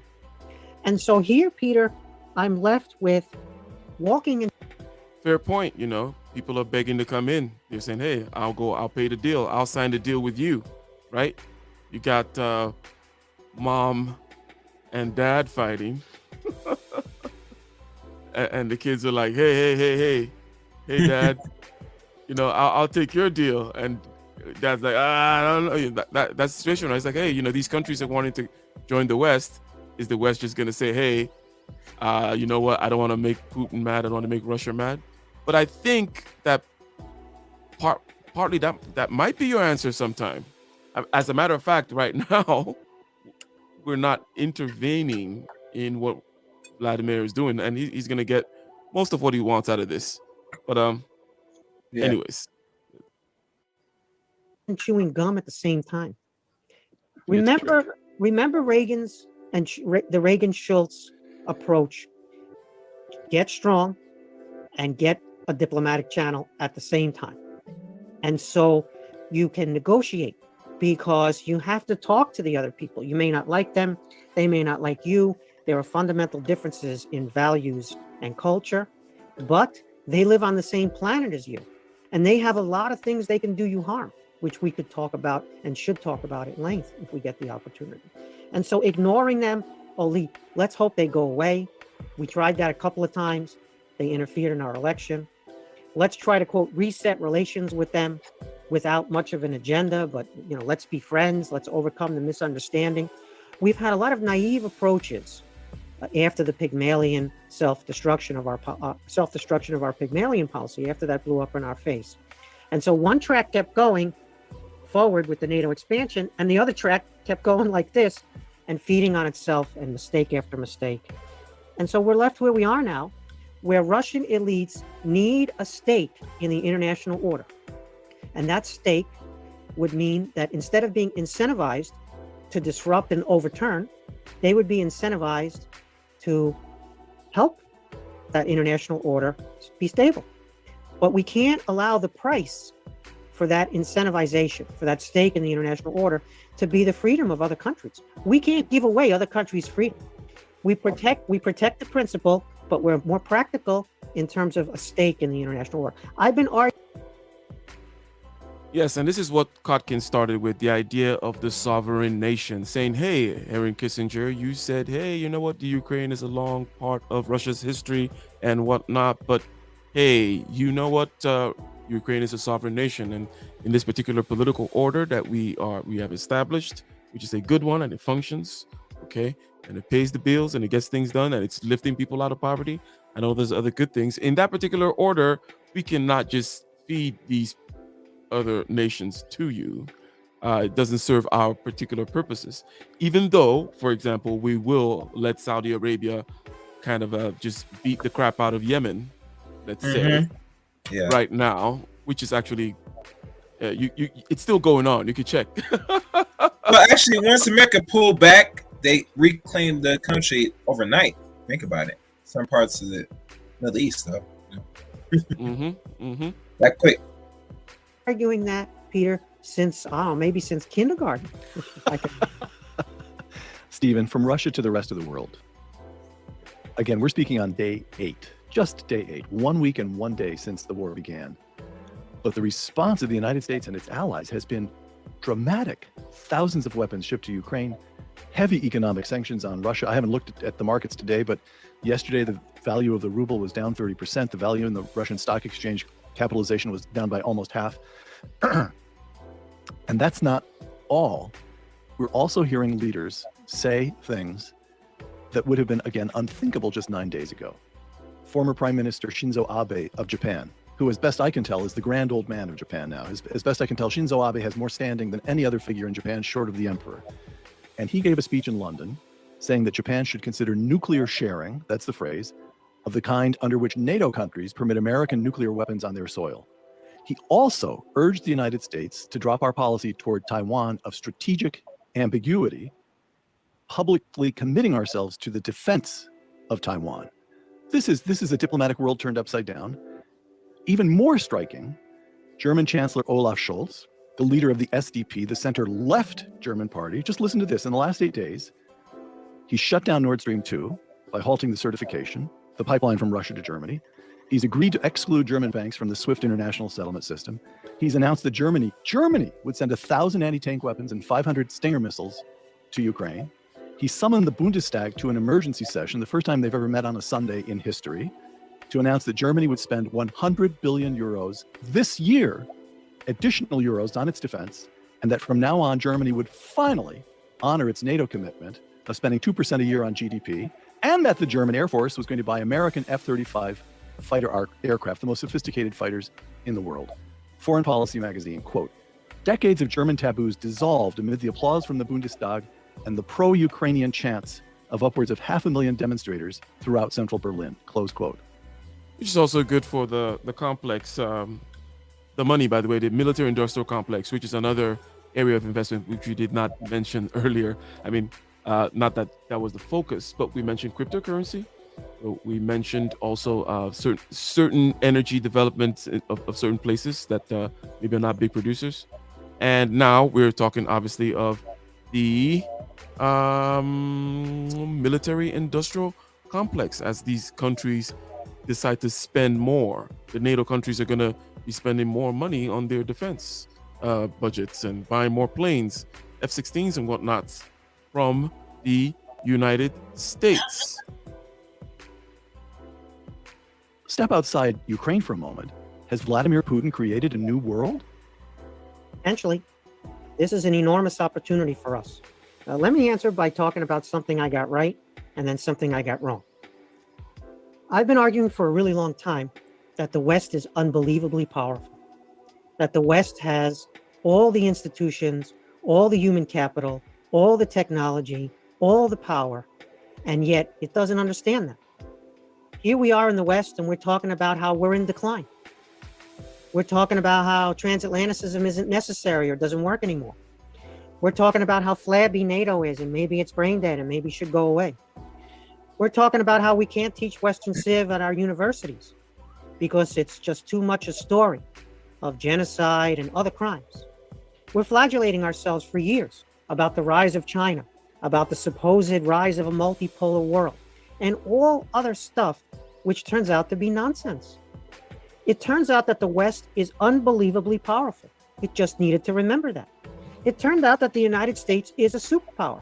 It just needed to remember that.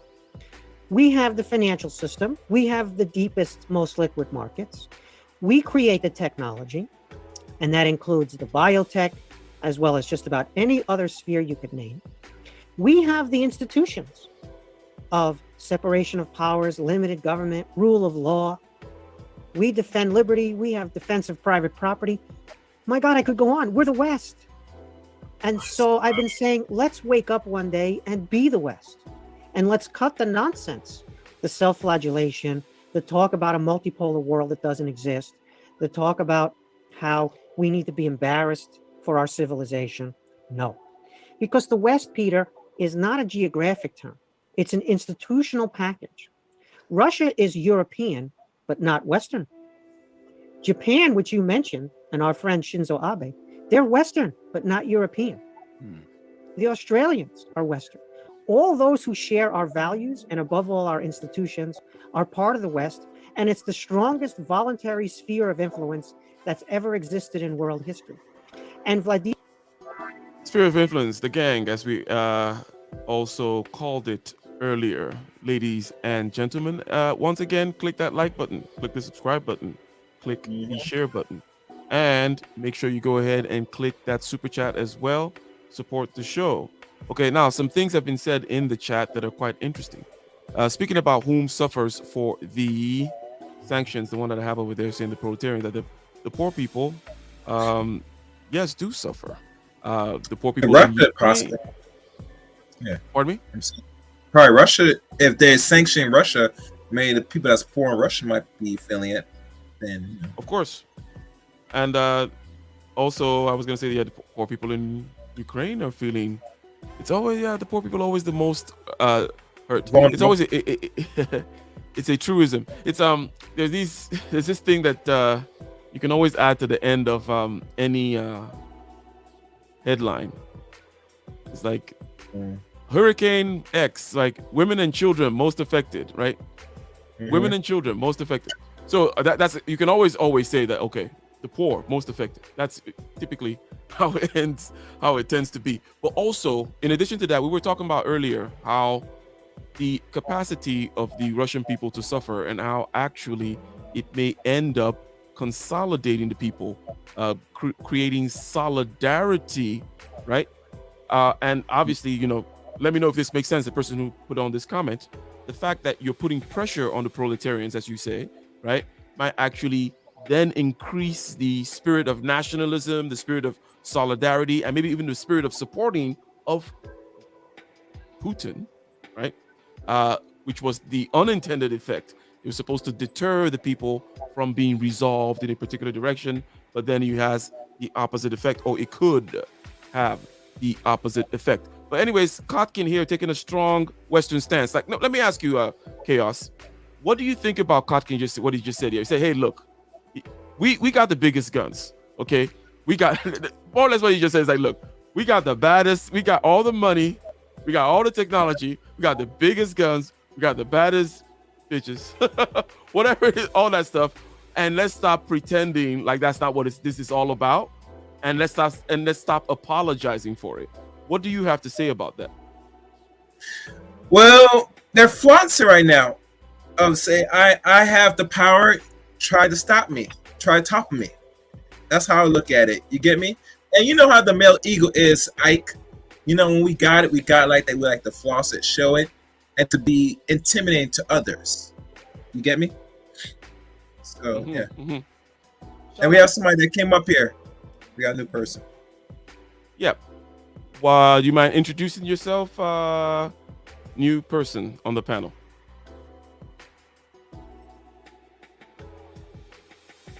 And you're muted. Okay. Well, we shall continue. Okay. With this, feel free to hop in when you figure out the audio situation. Wabfunk or Wafunk, I believe your name is. Yeah, and if you have issues, put in a private chat so we know, so I can read. Well, go ahead, play the audio. That's good. Vladimir Putin, but more so the Ukrainian people. The resistance of Ukrainian society and military, and the performance of the Ukrainian government under stress, where President Zelensky, in great personal danger, is remained in Kiev to lead the war effort. That has galvanized us to remember who we are. And that heroism, that incredible gift of heroism under those very trying circumstances, it's extremely early in the war, and we don't want to exaggerate, who's winning and who's losing here. Right. But we must say that it has tripped something fundamental and deep in us, which is that we are the West and we're more powerful. The mistake that I made, so I think I've always believed that the West was powerful and needed to be reminded. The mistake I made was not understanding that a little reminder, like a miscalculated invasion of a terrifically heroic people, could trip all of this latent power and identity and institutions and strength in a few days. I did not expect that. I expected Europe to have a lot of trouble rising to the occasion.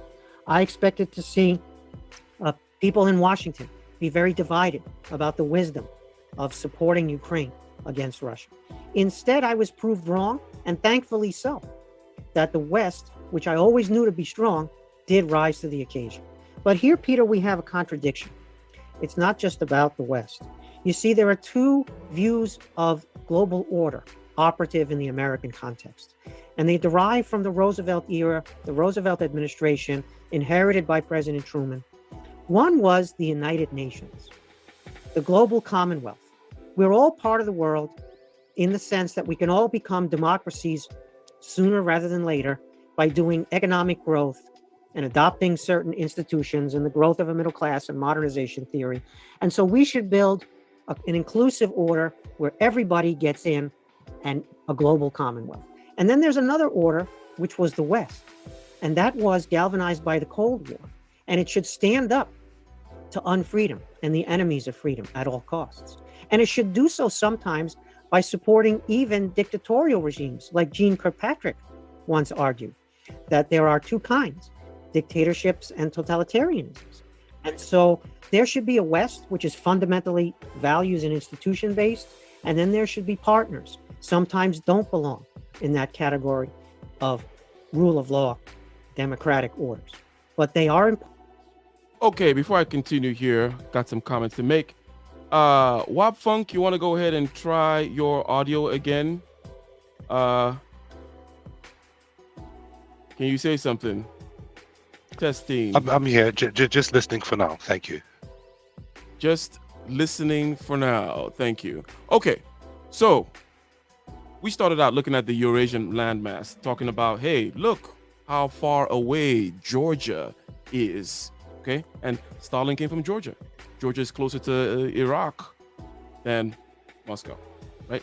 And then understanding that this particular area of the world has an identity in and of itself that is different.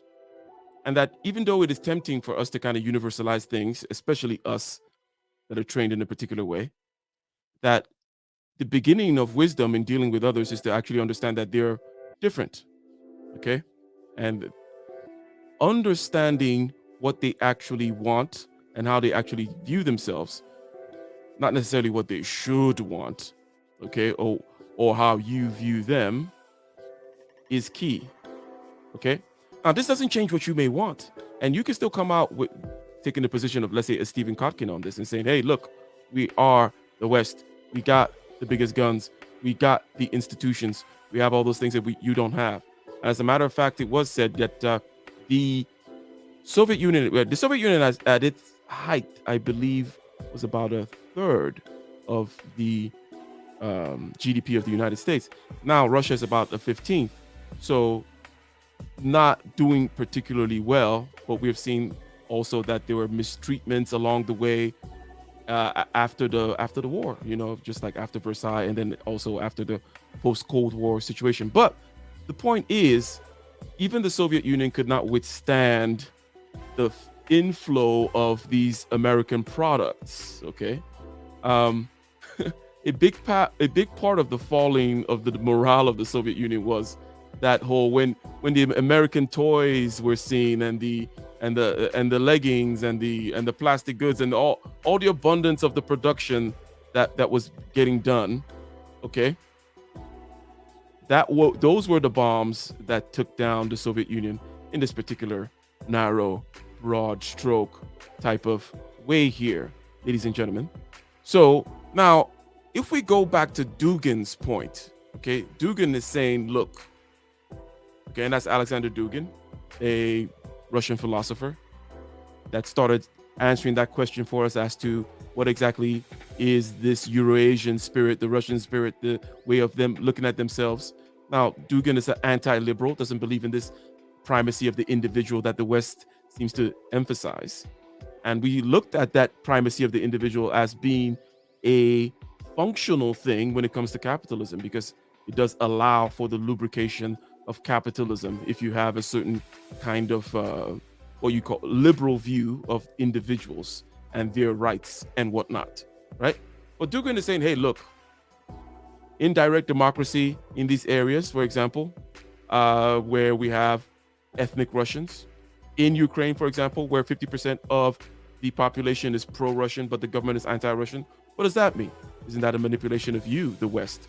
coming in with your strange little tweaks on the actual democracy by protecting the minorities from the majority, right? We believe in direct democracy, majoritarianism, and if the population is there, then it should reflect, the government or the power should reflect that. There is that argument there of legitimacy, ladies and gentlemen, that that comes down. But what is the West going to do about it? Now, let me go ahead and unshare this and reshare something else as we continue to dig in. Ask the question, what does Putin want?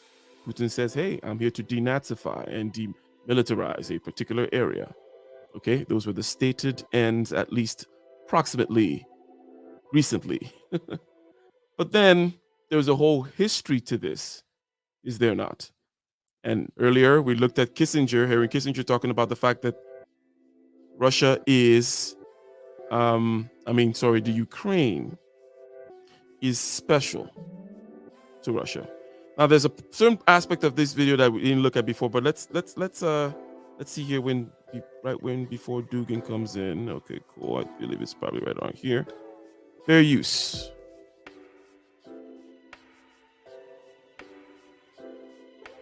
And for greater political participation, you can see this really going on in many countries around the world. It's not a guarantee that democracy will appear, but I do think that it's not culturally determined.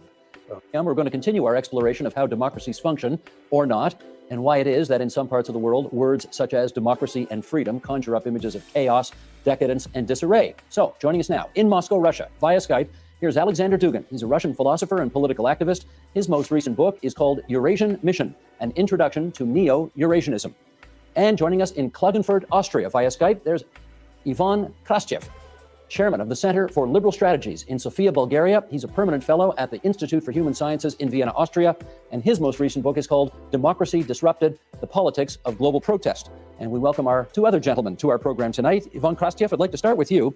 Do you recognize in the protests that you have studied for your own work elements of the institutional kind of decay that Professor Fukiyama is describing in his new book?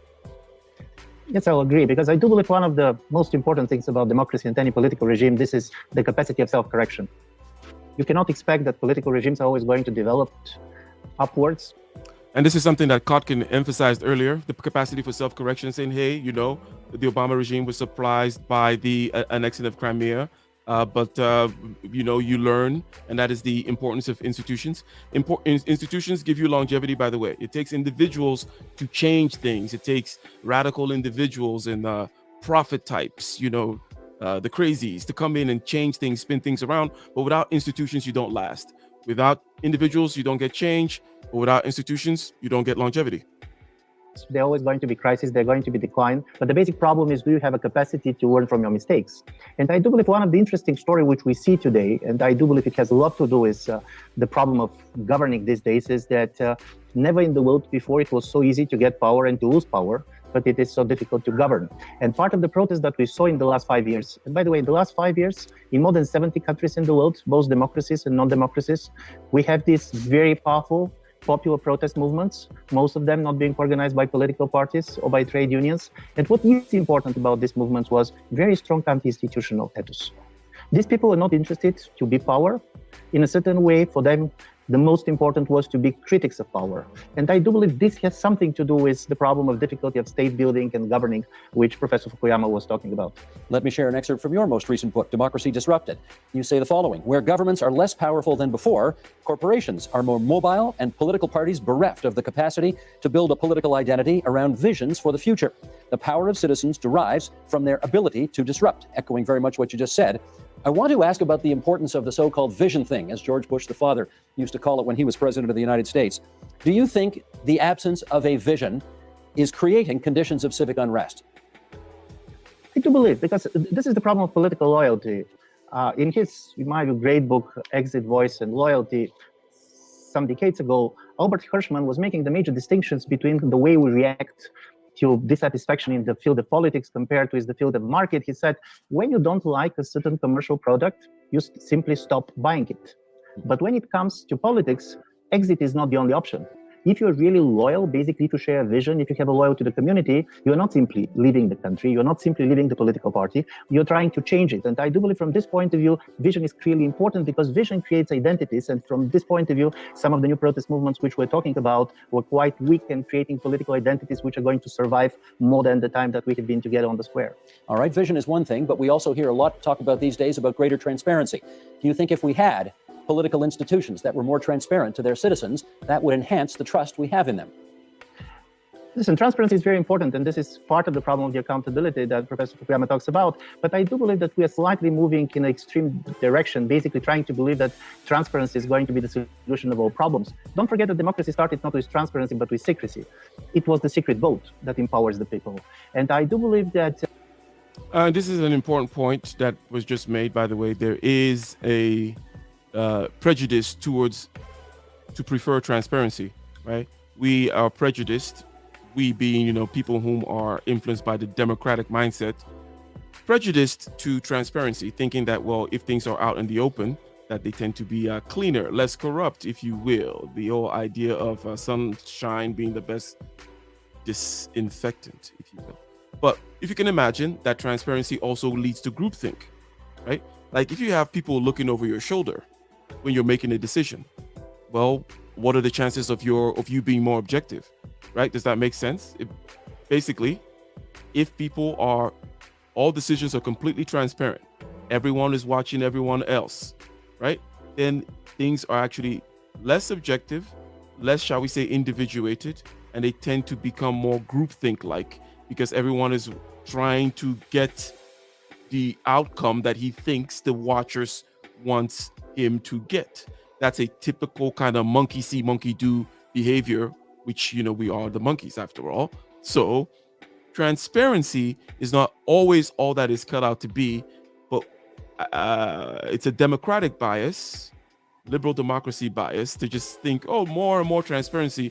But actually, when you look at the real situations on the ground with some basic thinking about game theory and human nature, you see that, well, actually transparency that has some drawbacks, limits, and whatnot.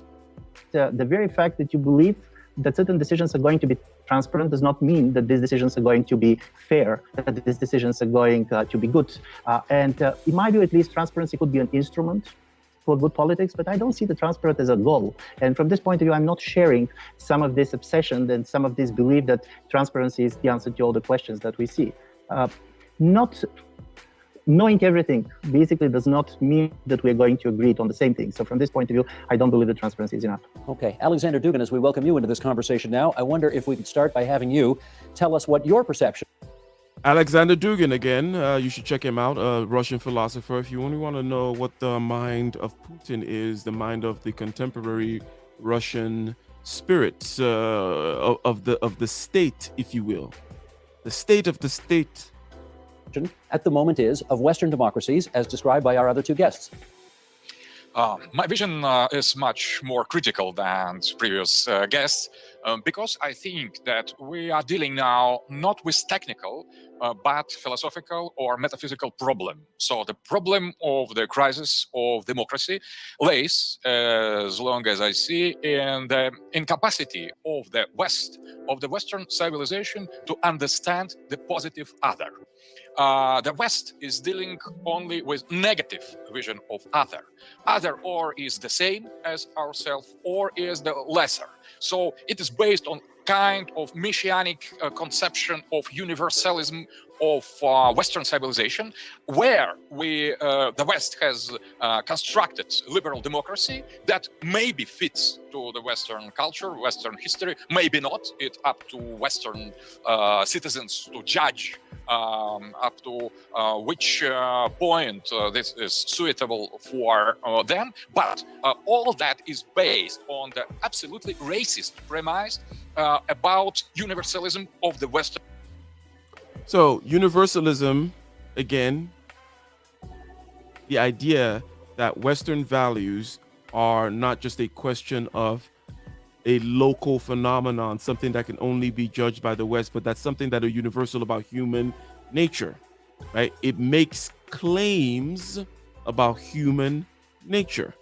And now Dugin is saying this universalism is racist. Well, racist is just a word that he's using there, but basically saying that, look, how dare you claim that your values apply to me, that they are universal, okay? And then the Western man will say, well, but it's rational. But then you have to understand the values that he's speaking about, because there are arguments against the rationality of human rights. Now, can I get a 1 in the chat if we believe or if we know of arguments that are against the rationality of the Western notion of human rights, right? Or is the notion of human rights even supposed to be a rational thing, right? Is a good question too that one can interrogate, right? So here's the story. Here's the issue. Issue with rights is you don't know when to stop. Let me tell the story and we'll see why we don't know when to stop. Basically, it's this. Rights come from an imagination of the state of nature. So we're talking about Hobbes and we're talking about Locke. Isn't that right, Big Mad? You'll correct me if I'm wrong, won't you, Big Mad? Hobbes, Locke. The state of nature is basically this. Imagine that you are in a situation where there's no rules, no law, Mad Max, right? No society. Okay, so we're trying to see, okay, what is the best way? What do humans want, and what is the way in which we should order ourselves? So he says, okay, cool. Imagine this situation that we call the state of nature. Okay, it's the state of war of all against all, I believe, is a phrase from there. War of all against all. In that situation, what do you want? And we say we want life, liberty, and the pursuit of property. That's basically how the story ends. Okay. You imagine yourself in that situation and you say, hey, what do I want? I want life, liberty, and the pursuit of property. And if we all agree that's what we want, then we can all agree that as long as I don't infringe upon your rights to be free, to not be killed, and to pursue property / happiness, right? Then we're cool. But here's the thing, is that rational? Does anybody think that that's a rational argument that I just gave? The story I just told about rights and how we're, is that a rational story?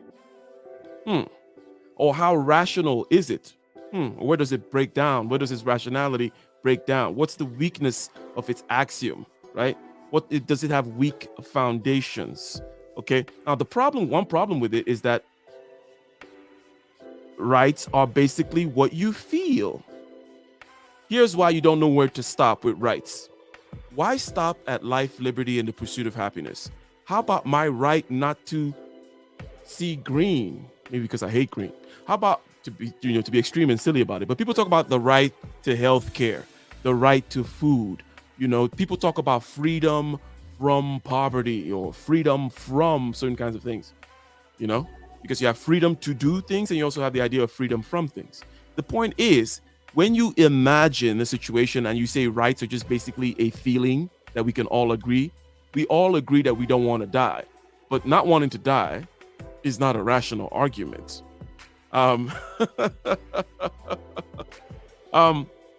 Now, anyone can feel free to see or disagree with that point, okay?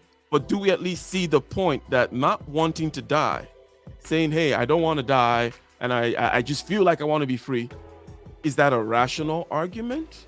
Okay. Well, Ike, let's be honest. Most human beings want to do what the hell they want by default, but rules keep us in place so we don't carry on in a disgruntled manner in regards to freedom. For freedom is not always free. There's always a price for everything. So people want to live in a world where say, I want to do what I want. No one can tell me to do anything. That's unrealistic in a civilized world. There you go. So it's like, but the problem with that rights thing is people want to now add more like, hey, if you say, well, I get life, liberty, and the pursuit of happiness, well, my happiness means I need a safe space. I need a place where I don't feel attacked by your microaggressions and you're trampling upon my right to. But in other words, the things that we see that we complain about within democracies are manifestations, or within this kind of rights regime, are manifestations of the fact that there is no actual rational border around rights. It just says it's kind of like what we want, and we went down to the base level and we say it's life, liberty, and we kind of vaguely say this pursuit of property thing, okay? But there is no rational border around it. I can continue to add. I can say I have a right to have a massage every Wednesday. I feel it deeply in my soul, Chaos. Okay, I really feel that. In that state of nature that you asked me to imagine, like the war of all against all, what do I really want? I want a massage. So those are not my rights. But anyways, so the whole point of me going through that is that there are rational arguments against the whole notion of rights, because the whole notion of rights is based on a myth, which is the myth of the state of nature and this imagination that we all just went through. That is the notion. It is not some kind of rational basis. It's not some geometrical law handed from above, by Plato. System of values. So democracy we are dealing with is Western democracy that conceives all humanity to be a kind of imitation of the same or less than Western type. But we are dealing with different. Again, Western types thinking that everyone is the same or less than Western types. Okay, let's have him repeat himself, generally speaking, because Mr. Dugin here has got that accent. And sometimes we do have to reiterate. Absolutely racist premise about universalism of the Western system of values. So democracy we are dealing with is Western democracy that conceives all humanity to be a kind of imitation of the same or less than Western type. But we are dealing with different cultures, with different humanities. There is not only one humanity of the type of Western civilization. We have different cultures and different civilizations in plural and different humanities. And democracy should be adapted to the idea. Rights and the notion of morality only goes to things that we care about. So if an animal rises to the level that we care about it too can have rights. And that is the point of rights not really having boundaries, because rights are what you feel. Okay, that's the whole point. Rights are not some kind of enumerated set of God-given commandments or something of that nature.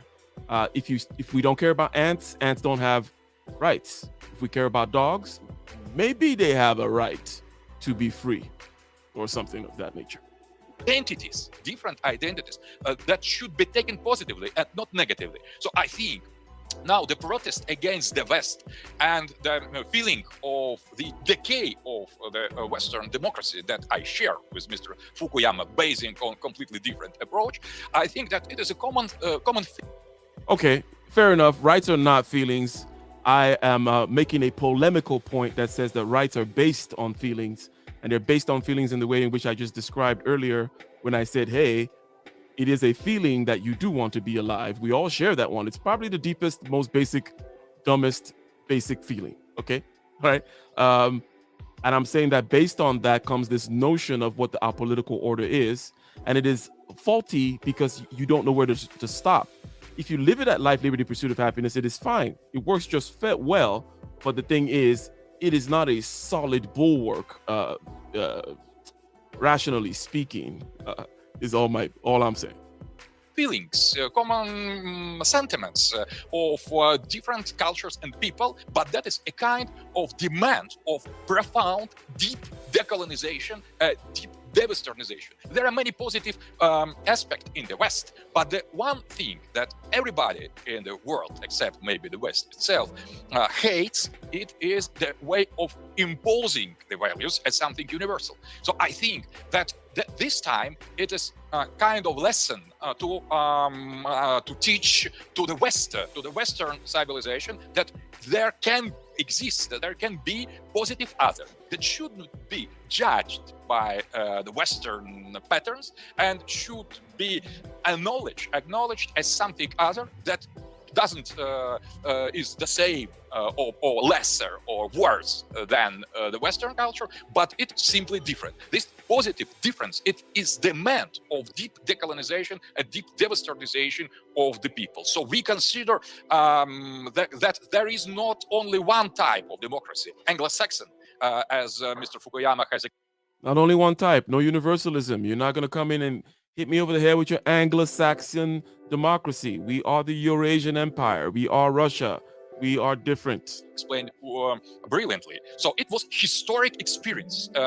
Western democracy has its own place in the history of England, of United States of America, in the history of Western Europe. But it is regional, a local phenomenon, historically and geographically. All right, and there I is take your the rest that is against the West, as Huntington said. So we are the rest. Russia now is the vanguard of the rest that contests, that challenge this universalism, this messianism of the West. We insist on other understanding of democracy, and I think that is precisely the most important problem in debates of the future. Now, I understand what you're saying, and I take your point, but at the beginning of your answer, and I'll ask Francis Fukuyama to comment on what you just said in a second, but you used a word that is it is a serious trigger word in Western democracies. You used the word racist in describing how people in the West sometimes view their version of democracy compared to others. Could you just amplify on what you meant by using that word in that context?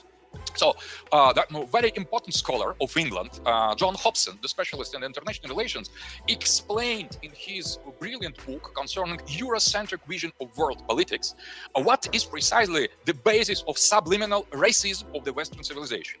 In the 19th century, that was based on the equation between white race and civilization, yellow race and barbarism. For some reason, I think of the idea of monotheism when you come here, and somebody's like, whoa, you're going off the deep end, Ike. I know it's late over there, and we're having a late stream, by the way. This is rather unusual. A late stream while we pontificate upon geopolitical matters and how they indeed are affected by matters of ethics, and then matters of epistemology, how we know what we know, and then matters of metaphysics as well. Okay? But let us continue.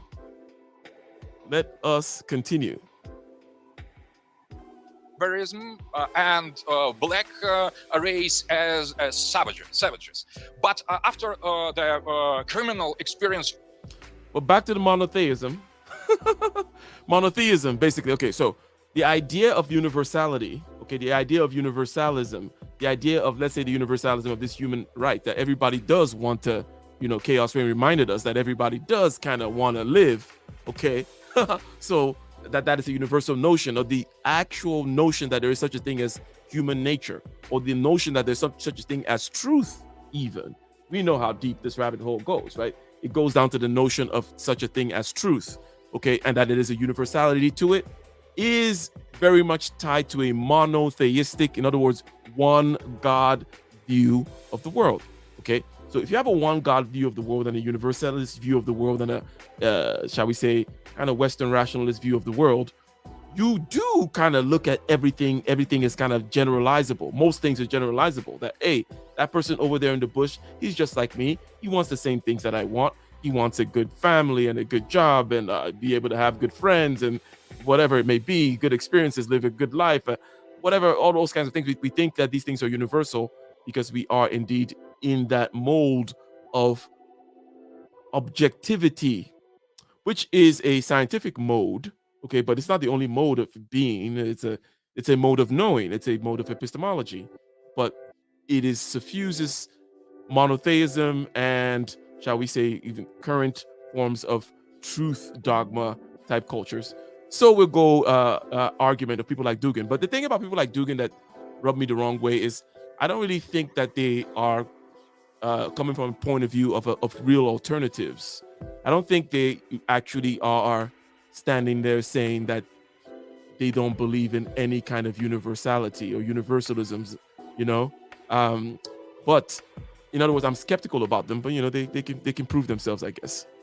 of the Hitlerian Germany, this equation with the racist aspect biologically was put aside, but the same structure of understanding the hierarchy of the cultures of the civilization rests in this place, and the West continue to understand the situation in the world politics on the same basis. There is civilization, that is the West. There is the barbary, that is, for example, Russia, China, or other BRICS country, and there is also savages, the third world, where there is no emerging industrial countries, but the kind of the primitive way of living. All that is based on the presumption of kind of hierarchy between the society that was explicitly racist in the past, and now it is implicitly or subliminally racist.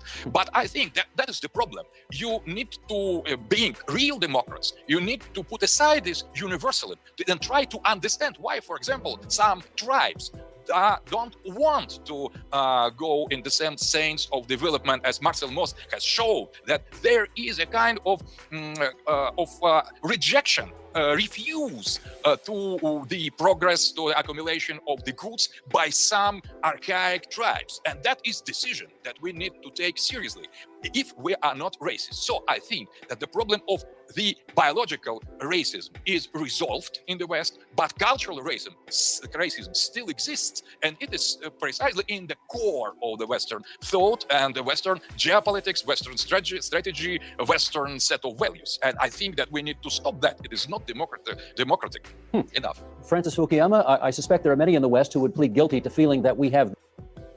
Indeed. But before we continue that, let us go ahead and give a shout out. Thank you very much, Sick Lid. Oh, now we're taking life advice from a communist. What are you, a book burner, Sick Lid? Thank you very much for the $5 super chat. Okay, y'all can do likewise. Thank you for the support. Francis Fukuyama is about to respond to this notion of the subliminal racism implied by your universalist notion of human rights, your universalist notion of human nature, human values, that you know what they are and you know what is best for us. The best system of government and organizing society in the history of the world. But I'm not sure I've ever heard the word racist used in the past to describe it. And I wonder what you think of Alexander Dugin's use of that word to describe perhaps a Western sense of arrogance that we're doing it better than everybody else. Well, I think Mr. Dugin is right. Historically, there was, a racist component to especially the imperial policies of many European powers. But I think it's ridiculous to say that that's somehow the essence of modern liberal democracy. The essence of liberalism is tolerance. Liberalism grew out of the religious wars in Europe in the 16th, 17th century. They were very bloody, and there was a recognition that if you have a society that's divided, at that time it was a religious divide, but it could be a racial divide, it could be an ethnic divide. There are many ways that societies are fractured. Yes, the system is there to keep these minorities protected from the majority, just due to the natural tensions of a divided society. How are you going to keep tension between them? Hence, that imagination of the state of nature that I gave you earlier makes sense, right? It's like, hey, okay, cool. Sure, we have these things called beliefs and culture and all these kinds of things that Alexander Dugin may be arguing for. Alexander Dugin may argue for things such as the Russian identity, the Russian spirit, the Russian soul. He may argue about the legitimacy of calling of individuality, saying, what does it mean to be an individual? As just a Western notion. Or all these things that you're saying that are universal are just basically, hold on one second. That the only real solution to this was a society in which people put us. Well, basically, the idea of a group of people having to live together and then saying, hey, what do we want? Let's just forget this whole notion of having to fight about religion and truth and peace and all those other kinds of things. Because here's the other argument.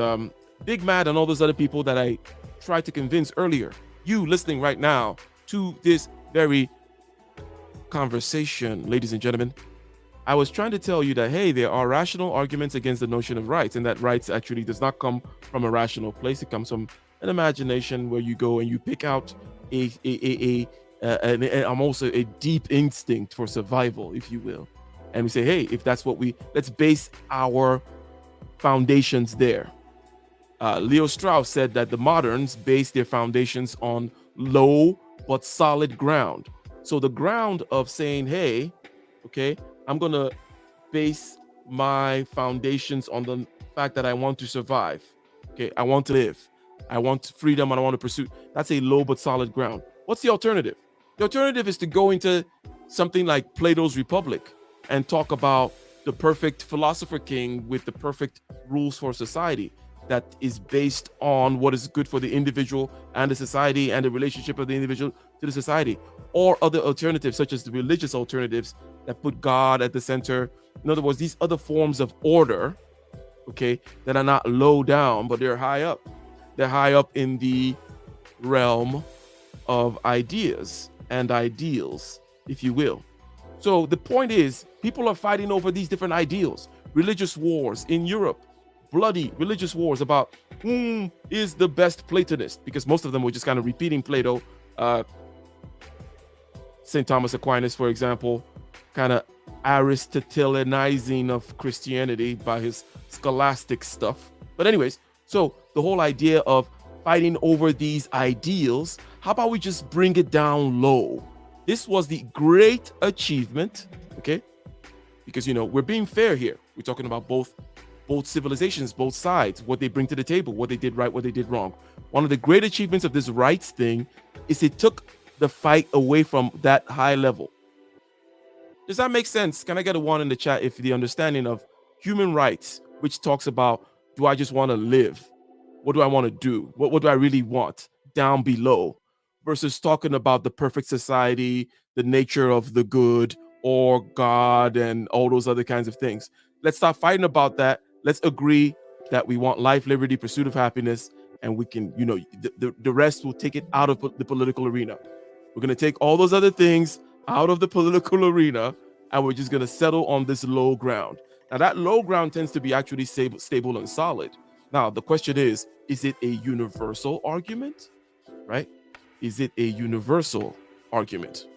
Aside these contestations over ultimate ends and agreed to live under a framework of law. And that's why I think liberal democracy really is universal, because in some sense, nobody lives in a homogeneous, society with one culture, not the Chinese, not the Russians, not anybody. I mean, there's a diversity of people that live in these places. They have to be governed in a way that they can mutually coexist. And so I think liberal democracy was actually a functional adaptation to the need to deal with diversity. And in fact, I think liberal societies are the ones that have dealt with the problem of race and ethnic division the most successfully, precisely because their core value is tolerance. And that, I think, is, so it's not universal in the sense that there are many intolerant societies around the world, but in the end, because of the de facto diversity of societies, I think you have to work your way to some institutionalized system that allows these different. Okay, we're going to start landing the plane, and I think that Big Mad has a very good question, okay? Big Mad says, hey, look, if you're telling me that it's just an imagination, that I want to survive, that I want to live, then look, my stomach that wants to live and wants to survive or wants to eat, is it just an imagination? Doesn't it have a right to feeding? Okay, do I not have a right to the existence of this biological great machine? In other words, you're saying, hey, look, evolution has been doing a lot of great work. A lot of organisms died. A lot of things happened. Yesterday, I had a great conversation about with Jay Ibrahim, by the way, on evolution, where we really went deep on the actual problems with speciation and certain other kinds of things. But the idea is this: look, Big Mad is saying, look, the organs themselves, okay, and the fact that they've evolved to this point, they have a right to continue to present themselves, and life and its will to power needs to continue. Okay, that I grant you 100%. But there are two problems. Problem number one is, it's not a question of me killing you. It's a question of what political order we're going to establish, okay? Because you establishing a political order that basically says that all we can agree on is the fact that you don't want to die, or we can agree on the lower, on our organs. That's all we can agree on, right? Some may challenge that from above. Some may say, hey, no, how about taking on the challenge of the philosopher king, taking on the challenge of Plato's Republic, taking on the challenge of actually understanding the nature of governance of people rather than keeping it at this low level. So So that's one problem with it in terms of, hey, you know, it is about the foundings of a political philosophy, okay, and not whether your organs are real or not. Are your organs a good foundation, whether they're real or not, okay? And then secondly, it is still irrational just because evolution has been happening doesn't mean that, you know, all of a sudden you're just going to claim that, oh, you know, it took a long time and a lot of resources to get me here, and I feel like I want to live.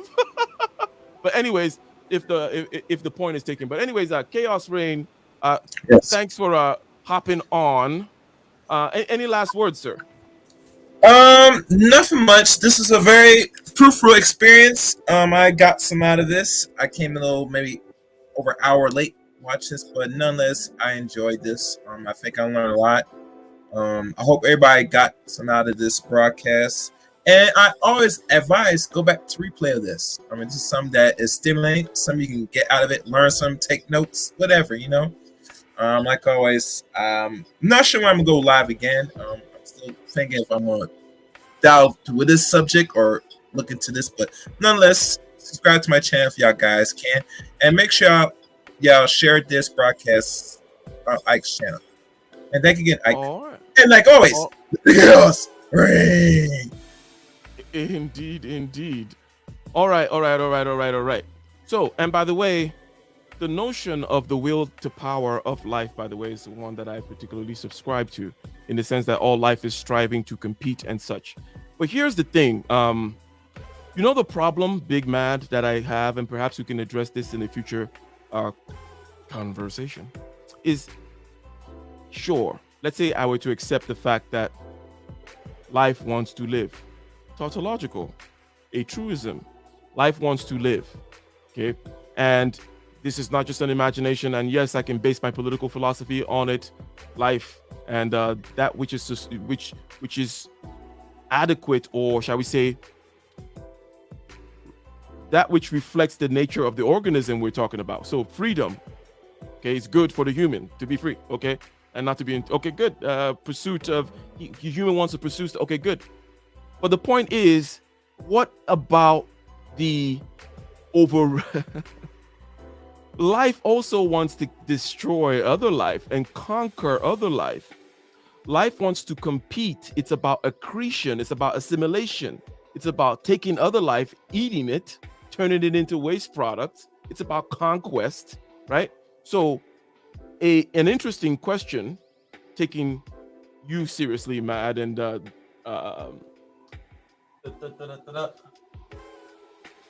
S-Rep, the comment on the screen. A good question. Well, how do we draw those lines? If we grant life its due, Nietzsche will then tell us, hey, if you give life its due, life's got a lot of ugly parts.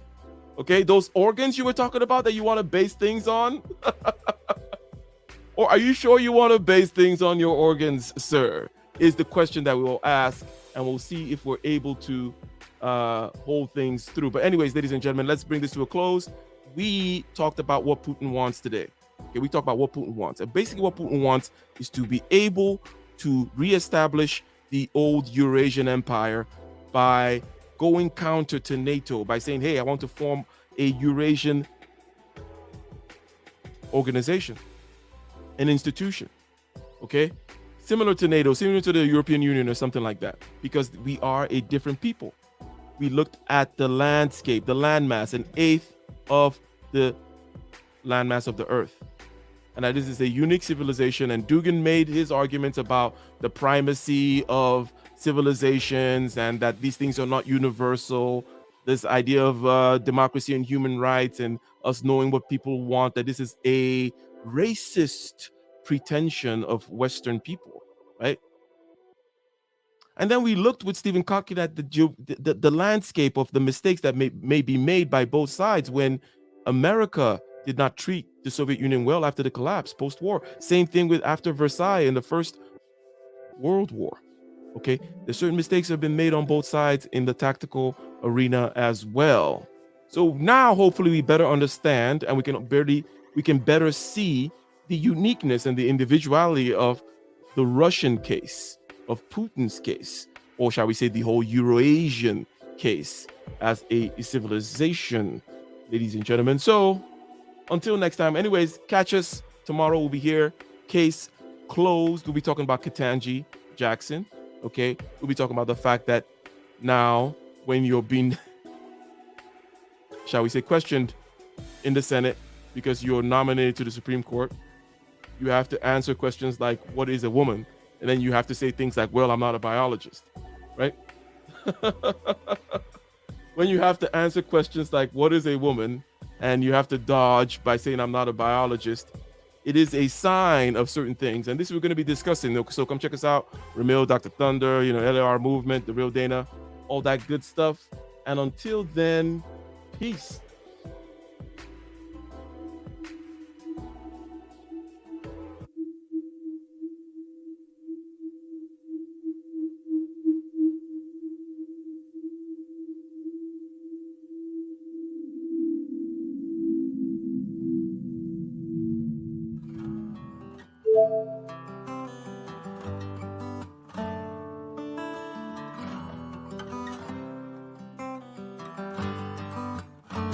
In the den of iniquity, vicinity no pretty, calamity fi hit we any moment, what's a pity. Tomorrow never certain, what draws behind the curtain, the face of evil smirking with that shifty eyes averting. It's not a steady bubble, that either pop or topple, many will fall and stumble, let the dozers gather rubble. From LA to Colorado, Guinea to Burkina Faso, cannon could reach the towers and the troops will storm the castle.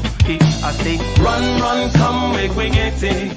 Because the peace that is bestowed upon the meek is overrated. So run, run, come, make we get it. Calling all your daughters and your sons, we come forget it. I say, run, run, come, make we get it. Because the peace that is bestowed upon the meek is overrated. Lord, run, run, come, make we get it. Calling all your daughters and your sons, we come forget it. With the rubble steady rising, and hearts are compromising. Convictions here are stifling, making evil appetizing. The fists are steady forming, and countenance is falling. Defenses are withdrawing, possibilities are falling. In these your circumstances, evil will make advances. Pick up your sword and lances, and be sure to take your stances. Victory is never promised, the battle is upon us. Gather the brave and honest, and the righteous in your corners.